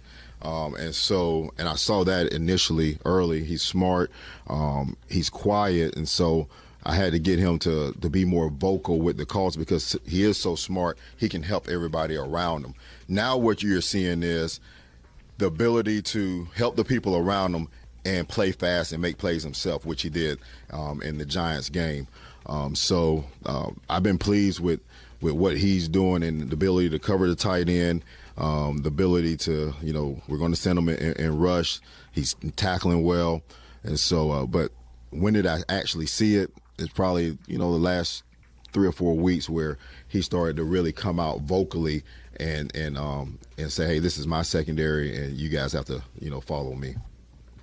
Follow they have. Secondary's gotten a whole lot better, and of course they're hoping it's going to get a lot better with the trade that they made. Number 3. Joe was asked a lot of questions about Marshon Lattimore today, and I will say Joe was, I don't want to use the word defensive, but I also don't know what else to say about the guys that he has, and I thought it came off well as defending them and saying like, hey, these guys are playing hard, they're playing well, whether it's how Lattimore might affect the pass rush or, you know, obviously he didn't want to give away his cards on whether Mikey will move back to the slot, so he's just like, hey, we'll see when Lattimore gets healthy. But one question that I'm very curious to hear his answer on is about bringing in Lattimore, who has been more of a man press corner in his career in New Orleans. That's where he's been arguably at his best and one of the best in the league, to a team that, while I think the MO for Dan Quinn and Joe Whitt is a lot of man coverage, has been playing quite a bit of zone and specifically softer zones in these cover two high safety shells? Well, that's part of what we want to do. We want to be a hands-on, get up and challenge, lower this completion rate. But the difficult thing for him, because he's 8 years in the league so far. He's played. He's been with a lot of coaches. He's been with Chris Richard. He's been with Aaron Glenn, Joe Woods, great coaches. Now he's with Jason Simmons. Okay, and so it's really the terminology, learning the different terminology, scheme and scheme. All right, people play cover three. You got your zone cover three, your three match. All right, you're zoning your pressures or you're matching your pressures. It's all the same. It's just the terminology.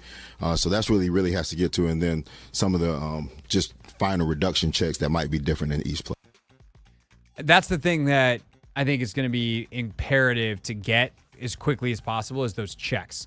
Like, all right, hey, we're in man, but are we sticking with our guys? And obviously I always use the pickup basketball analogy because a lot of us have played a lot more pickup basketball, I think, than we have played quarterback in 11-man football with specific man matching schemes. But like, on a pick and roll, you got to know whether you're switching, whether you're going under, whether you're going over. So for corners, they got to know, hey, we're sticking with our guy. Who's going under? Who's going over? Who's got the room? What are you just matching based off of how the routes distribute? All right, it's man to man. We're in a bunch. Do you have number 1, number 2, number 3? Like, there's all different kinds of ways you can do that stuff, and it's got to get communicated quickly because often it happens from motions. You motion into a bunch. Now, how are you gonna play it? This is the kind of stuff that has to happen, and it can often take reps, and especially with Lattimore not practicing, to be able to communicate it quickly because they're not going to have the reps banked by the time he plays, whether it's Sunday, which looks unlikely at this point, or next Thursday, a week from today, when they take on Philadelphia, because they're not going to have any real practice between Friday, tomorrow, and next Thursday. That's going to be a challenge. So we'll see. But long term, definitely a huge upgrade to have him in there. And Joe, did a good job of defending his guys in a lot of these the way the questions were asked. But they wouldn't have made the deal if they didn't think that it was a good move and that if they didn't plan on playing him. He's going to be an upgrade to this defense as soon as he gets on the field.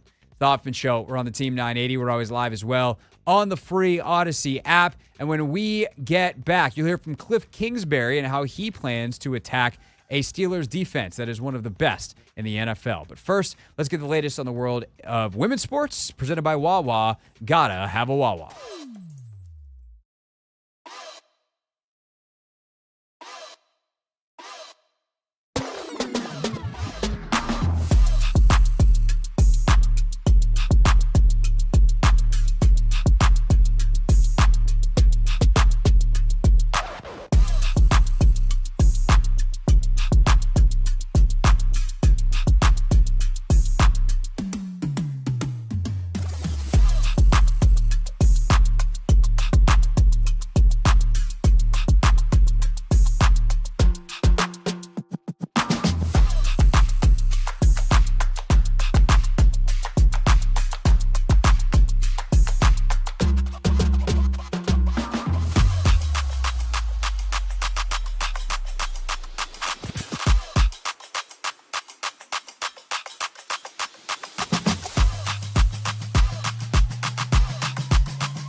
Joe Whitt down, Cliff Kingsbury to go as we roll on with our pick six here on the Hoffman Show, giving you the biggest storylines of the day, the best sound of the day, every day at 6 o'clock. Number 4. And Cliff Kingsbury, obviously, let's start with what he thinks of the Pittsburgh Steelers. This is a very, very, very good defense, ranked highly across the board. They're good against the run. They're good against the pass. They have gotten got a couple of times, but where does Cliff Kingsbury see the strengths of where this defense lies?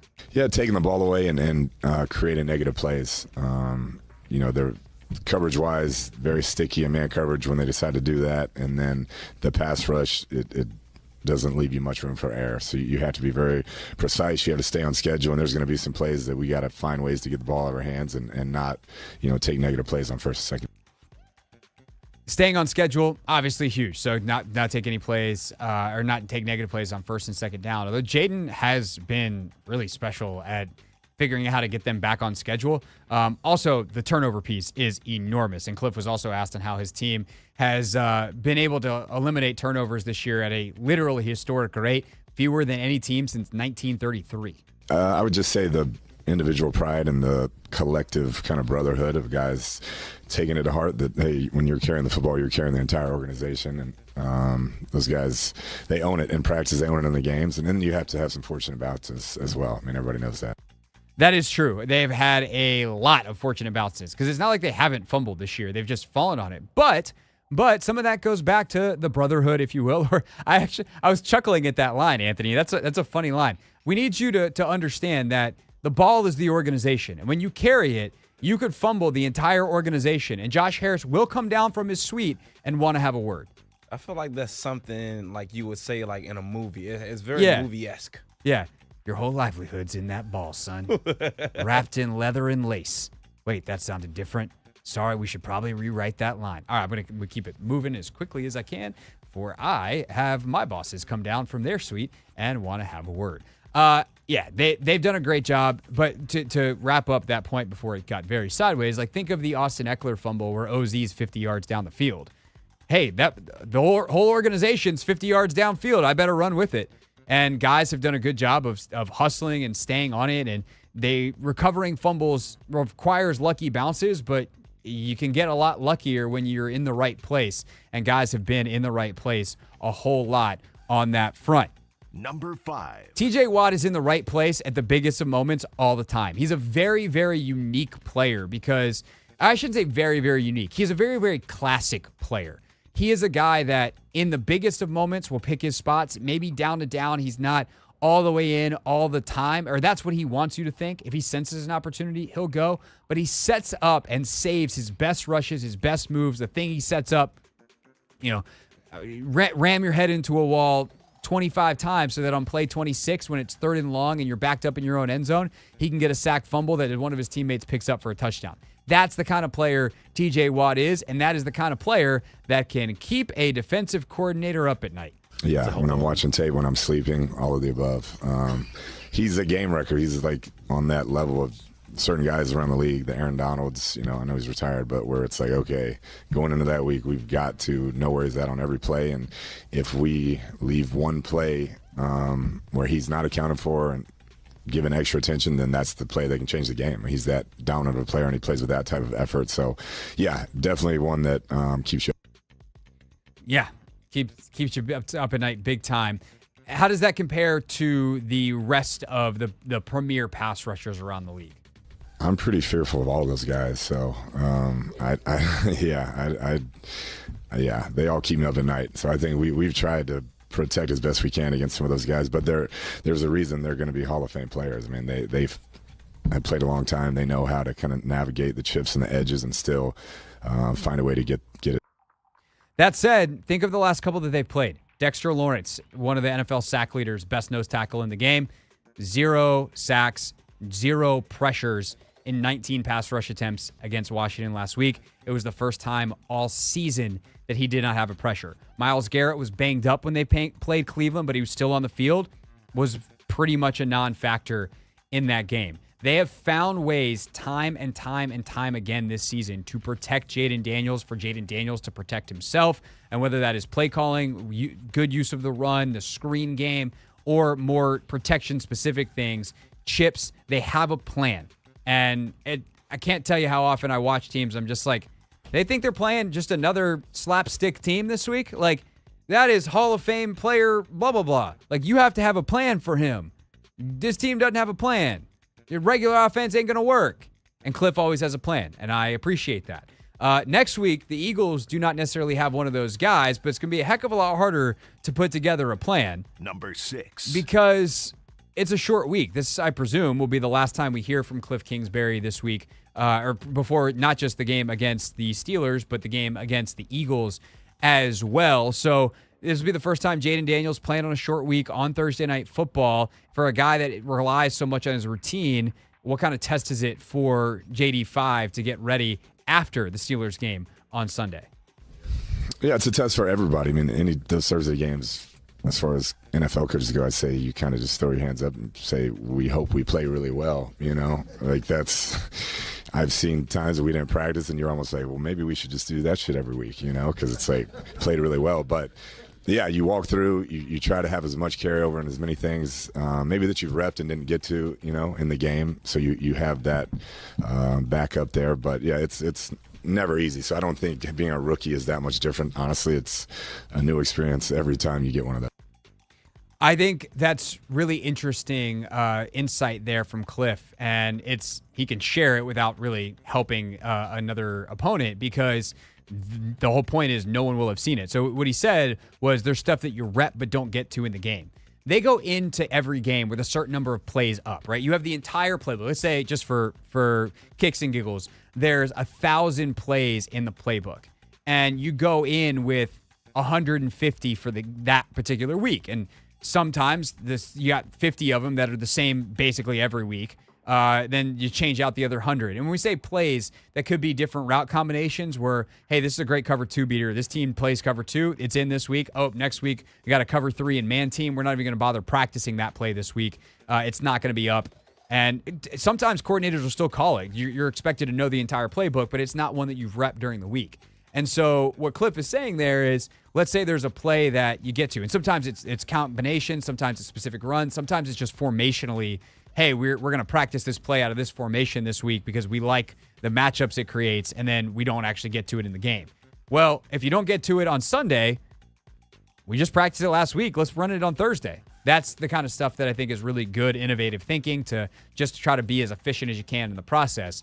And of course, they are a team that does a ton of walkthrough work anyway. So will there be any major change to how Cliff installs the offense starting on Monday next week when they get ready for Philly on Thursday? You just, me personally will install less, but there's stuff we've had throughout the season that maybe I can go back and find that fits. We repped it, so at least there's a commonality with our players have terminology and execution they've walked through. They practice it, and when you show the clips from previous practices, and to me that has always been something that makes me feel better, is at least they've got some live full speed reps before you go out there and try to do it.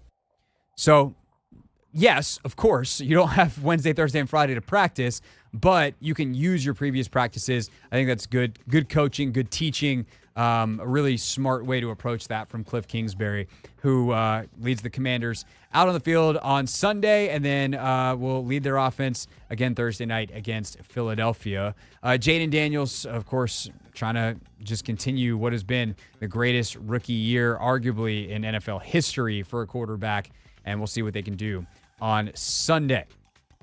That is our pick six. We do it daily, Wednesday, Thursday, Friday, and different versions. Sometimes you hear from Dan Quinn and Jaden Daniels. Sometimes you hear from Cliff and Joe Whitt. Sometimes we're picking players. That's what we'll do tomorrow at 6 o'clock. Anthony and I will select the 6 players we think are most important to Commanders Steelers on Sunday. When we get back, though, Anthony, are we doing – Darus is going to pop over here. We had – some genuine hilarity on the Grant and Danny show today. It looks like Darus is going to record something right now. So Darus was going to be part of Real Things. Now he's really going to be a part of Real Things. Yeah. Which leaves NBA storylines next. Yeah, we got NBA storylines. We got to make our Thursday night football prediction. Oh, man. we do. That's what we'll do next. It's a really good game. 4 straight weeks. It's a really good game. We're going to talk about Thursday night football next.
It's the Hoffman Show. We're on the Team 980, always live as well on the free Odyssey app. Darus Dameron, the producer of the Grant and Danny Show over on 106.7 The Fan, had just a heck of a day today over across the hall. They did an allergy test and some very exciting findings. It was so funny and so good and so enlightening that Anthony had already put it in the Real Things Real People Said in the Real Microphones folder. But Darus is actually going to join us, so we're going to replay some of it for you and get we get to debrief with Darus. That's actually a fun segment name, the debrief with Darus. Nah, that is. That's coming up in 10 minutes. I also sent you a bunch of other funny stuff on Twitter, I think. Yeah, you send me Samer Still. You send me whole bunch of stuff. There's what's the guy from Minnesota? Kevin O'Connell. Oh, the Kevin O'Connell thing is great. Yeah, talking. So we got a bunch of stuff in Real Things, but who knows if we'll get to it because we're gonna have Darus in studio coming up in 10 minutes for some good old fashioned radio fun. Right now, though, speaking of radio fun, how about some football fun? A good Thursday night football game. Anthony, be honest. I'm gonna be honest too. I'm not just putting you on the spot. How many Thursday night football games have you watched this year? So I watched last week's. What was last week? Oh, Houston, New York. Houston Jets. Who was before that? I'm not gonna lie. All right. So this is what I'll say. I might not watch the entire game, but I at least watched at least a quarter. Maybe the fourth quarter most times, but I at least watch a quarter of the games. There was one Thursday night game I did not watch though, and I can't really remember which one it was. So the Thursday night football, like the opener, obviously was Thursday nighter. Watch that one, the Kansas City Baltimore game. Did you watch Bills Dolphins? Yes, that's when Tua got hurt. Ooh, right. I don't think I watched that game. I think I watched a little bit, and the Bills pulled away so early. I was like, okay, we're good. Yeah. Patriots Jets. I watched the fourth quarter of it. Okay. Yeah. Cowboys Giants. I didn't watch a lot of that. I don't think I watched that game. Yeah, I don't think I watched that game. I didn't watch that game. Buccaneers Falcons. That game I wish I watched because that game was crazy. Bucks, Falcons. I don't think I watched that game either. 49ers Seahawks, I think I watched a quarter of, and the 49ers just absolutely were dump trucking the Seahawks. Seahawks came back in that game, right? Yeah, they did. But yeah, Broncos Saints, no. No. Oh, no. Vikings Rams, I think I watched a little bit of that game was 2 weeks ago. I watched a little bit of that game because that was the game where Puka came back last second. And I was like, oh, that's interesting. I think I checked this. I was checking the score and I was like, oh, no. I actually think I want to watch this. And then, yeah, Texans Jets, I didn't watch jack. Yeah. I've watched like 100 snaps maybe of Thursday Night Football this year, if that. I'm watching tonight. Oh, yep. Bengals, Ravens. I'll be watching next week too because that's the Commanders game. Bengals at Ravens.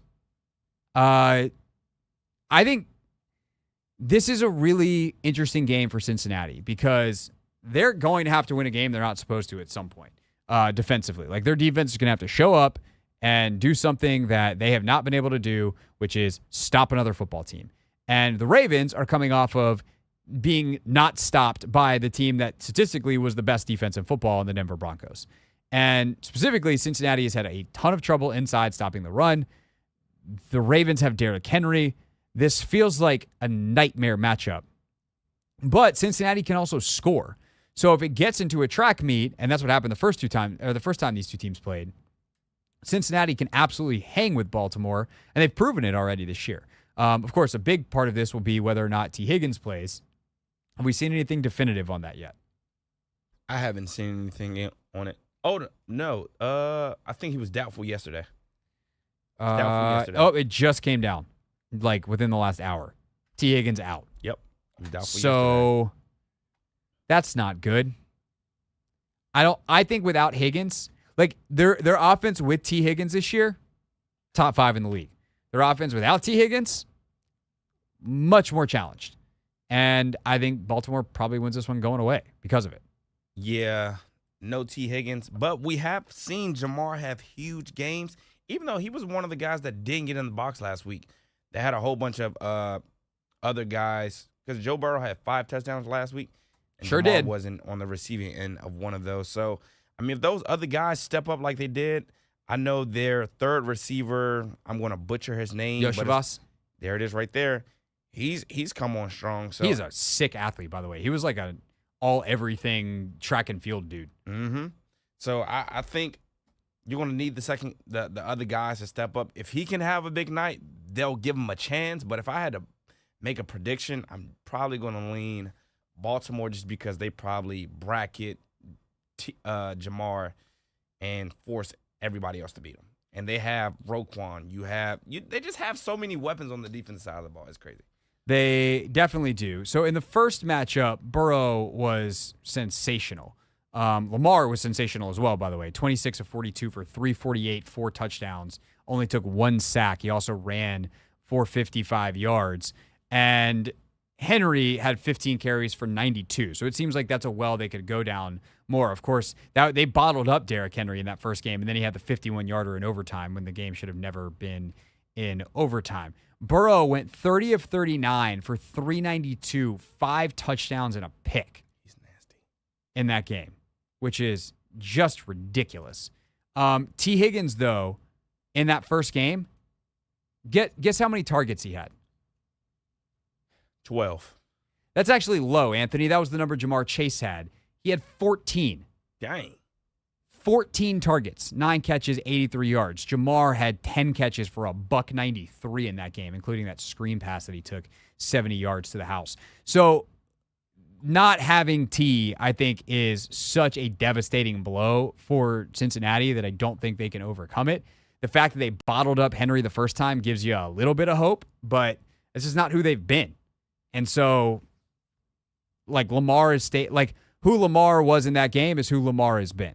Who Burrow was in that game is who he's been with T. Higgins. He doesn't have T. Higgins.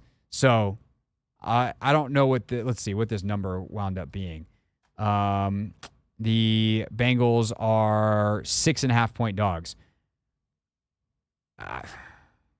No T. Higgins. I might take the Ravens to cover that. I don't know. Thursday Night Football is weird, Craig. It is weird. It's a division game. It's Thursday Night Football. You said the Bengals defense have to go out there and win a game they're not supposed to win. And maybe it's more than the defense. Maybe it's they get a kick return or a punt return. Maybe the ball bounces their way. It's a weird day to be playing football on. We've seen it in weeks past, so I don't know if they'll cover. I think Vegas knows what they're doing with this line, and the Bengals might cover. We'll see. It should be fun. It's 8:15 on Amazon Prime, obviously, tonight. We don't have the game tonight, do we? No, we do. We don't have any other. Oh, this is a bad job. I'm being a bad teammate right now. I don't know what's on the station later tonight. I know we have BetMGM. I know we have BetMGM immediately after the show, but that's because the pregame show is only so long for Thursday Night Football. And I hate it when I'm trying to vamp and stall, and the Google document that I pulled up very quickly is not actually loading, so that way I know what's coming up later and whether or not Thursday Night Football is on the station tonight. It's over here or it's on 106.7 The Fan. So listen to football on the radio.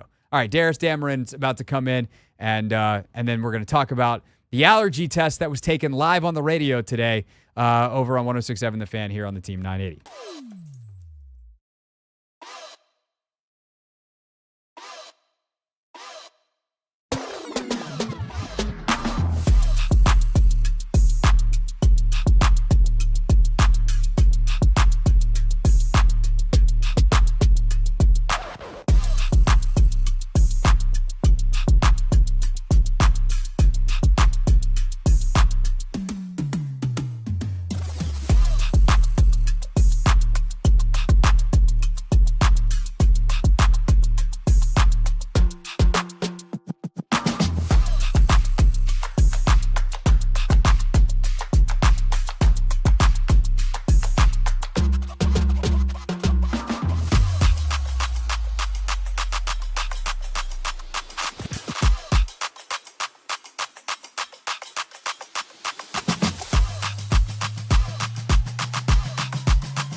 It's the Hoffman Show. We're on the Team 980, always live as well on the free Odyssey app. And the producer of the Grant and Danny radio program, Darus Dameron, is with us. What's up, dude? What's up, guys? Great to see you all. Great to see you as well. So explain to us what happened today. What we're about to play for the audience is today's edition of Real Things Real People Said into Real Microphones. So I'm often teased on the program a lot because I have a seafood allergy and a peanut allergy. Two things that are very crucial to anyone who eats, but especially for a portly fellow like myself who likes to eat. It sucks missing out on great things that include peanuts and seafood. As someone who has dairy allergy and peanuts and the whole thing. Luckily, mine's not like that. Hey, if you get a peanut by accident, you die. Allergy. That one's pretty intense. I know the feeling of missing out on delicious foods. It sucks. It definitely does. But a caller once called over to our show one time and said, hey, I was once allergic to seafood, and I grew out of it eventually, where I got an allergy test done when I was older, and boom, I was no longer allergic to seafood. So I was like, you know what? Let's give it a try, boys. Let's give it a try. Yeah, I went and got an allergy test done yesterday. Okay, and the results live on the radio today, and that leads us to... Real things. We're not going to be sucked this year. Real people. 5 and 11, not very good. Said into real microphones. The culture is actually damn good. All right, so we'll just hit the old stop-start here. Ladies and gentlemen, from Grant and Danny earlier today. Darus Dameron, when it comes to cashews, you are allergic. Yeah. Yeah. Why is Grant laughing at you like that? I think the disappointment and the overall setup, it just made it seem like, oh boy, this is going badly. Did you save the results for the air? So yeah, I actually had I explained to the doctor prior. I explained to the nurse prior. And then she then fed the information to the doctor that I wanted them to put the results in a sealed envelope that I would reveal on air live on the radio. Okay. Yeah. And so cashews, no, sir. Cashews, no. You are absolutely allergic. We thought that one. We thought that one, right? We thought that one. Okay. Okay. We thought that one. We're in an okay place. No cashew chicken. Get your EpiPen. We got it. Yep. Yeah. All right. Let's go pecans. First of all, we got 3 people here. Pecans, pecans. I'm. It's one of those things where I kind of flip flop back and forth. Same. Yeah. Anthony, strong feelings? I'm a pecan guy. He's a pecan guy. So pecans, pecans. Pecan. Southern stuff. Pecans. Darus Dameron, when it comes to pecans, you are allergic. Damn it. Okay, so we're not. That's no. We're not going nuts for nuts right now. We're 0 for 2 at this point, so I'm not feeling great about this entire situation. Good. And just so, again, the audience remembers, Darus doesn't know any of this. This is his future being read and somewhat mocked by Grant and Danny. Live reveal. Which is exactly how it should be on the radio. No pecan pie for you. All right, let's go peanuts. Shall we go peanuts? We know this is not going to go well. We kind of know where this is going. I'm pretty sure I know this one. This is tough. They're part of the same family. By the way, if you're watching Darus on the stream, he is just crestfallen. Poor guy. Darus, when it comes to peanuts, you are not allergic. What? He's not allergic to peanuts. No way. He's not allergic to peanuts. How is that possible?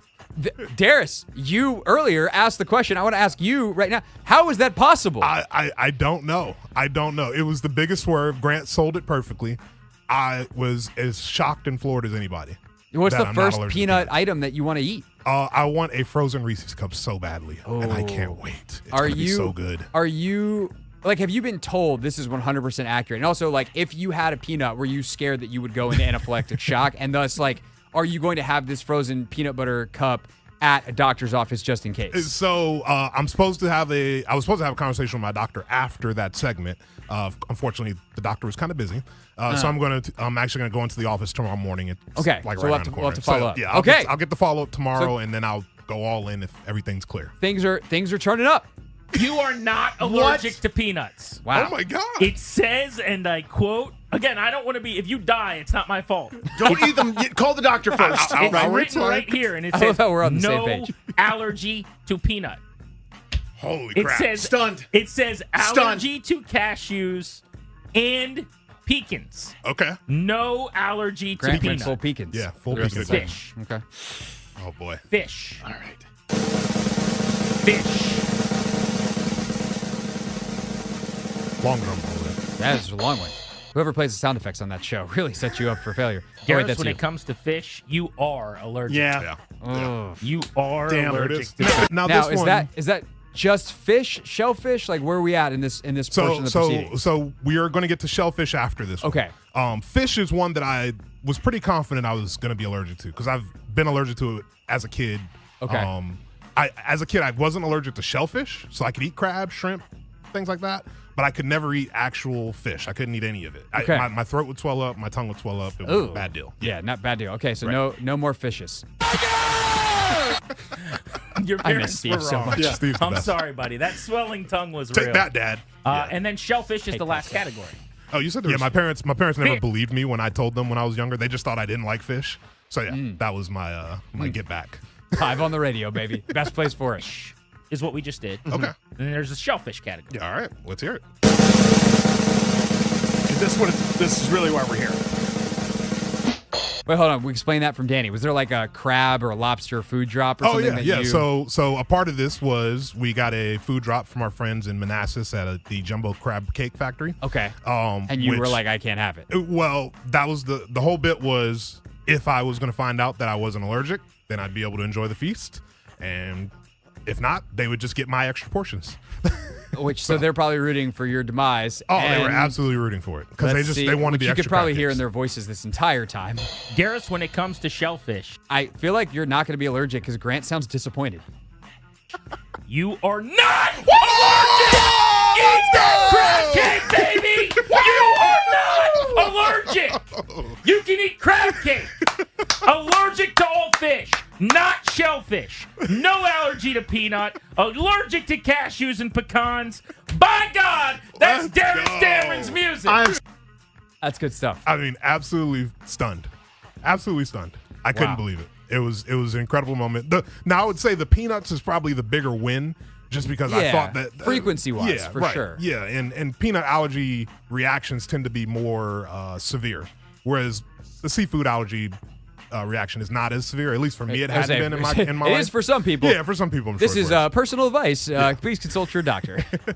But yeah, it was incredible moment, made for good radio. So kudos to Grant for selling it perfectly. Yeah, he did a good job. Full on Grant Moripovich there. Yeah.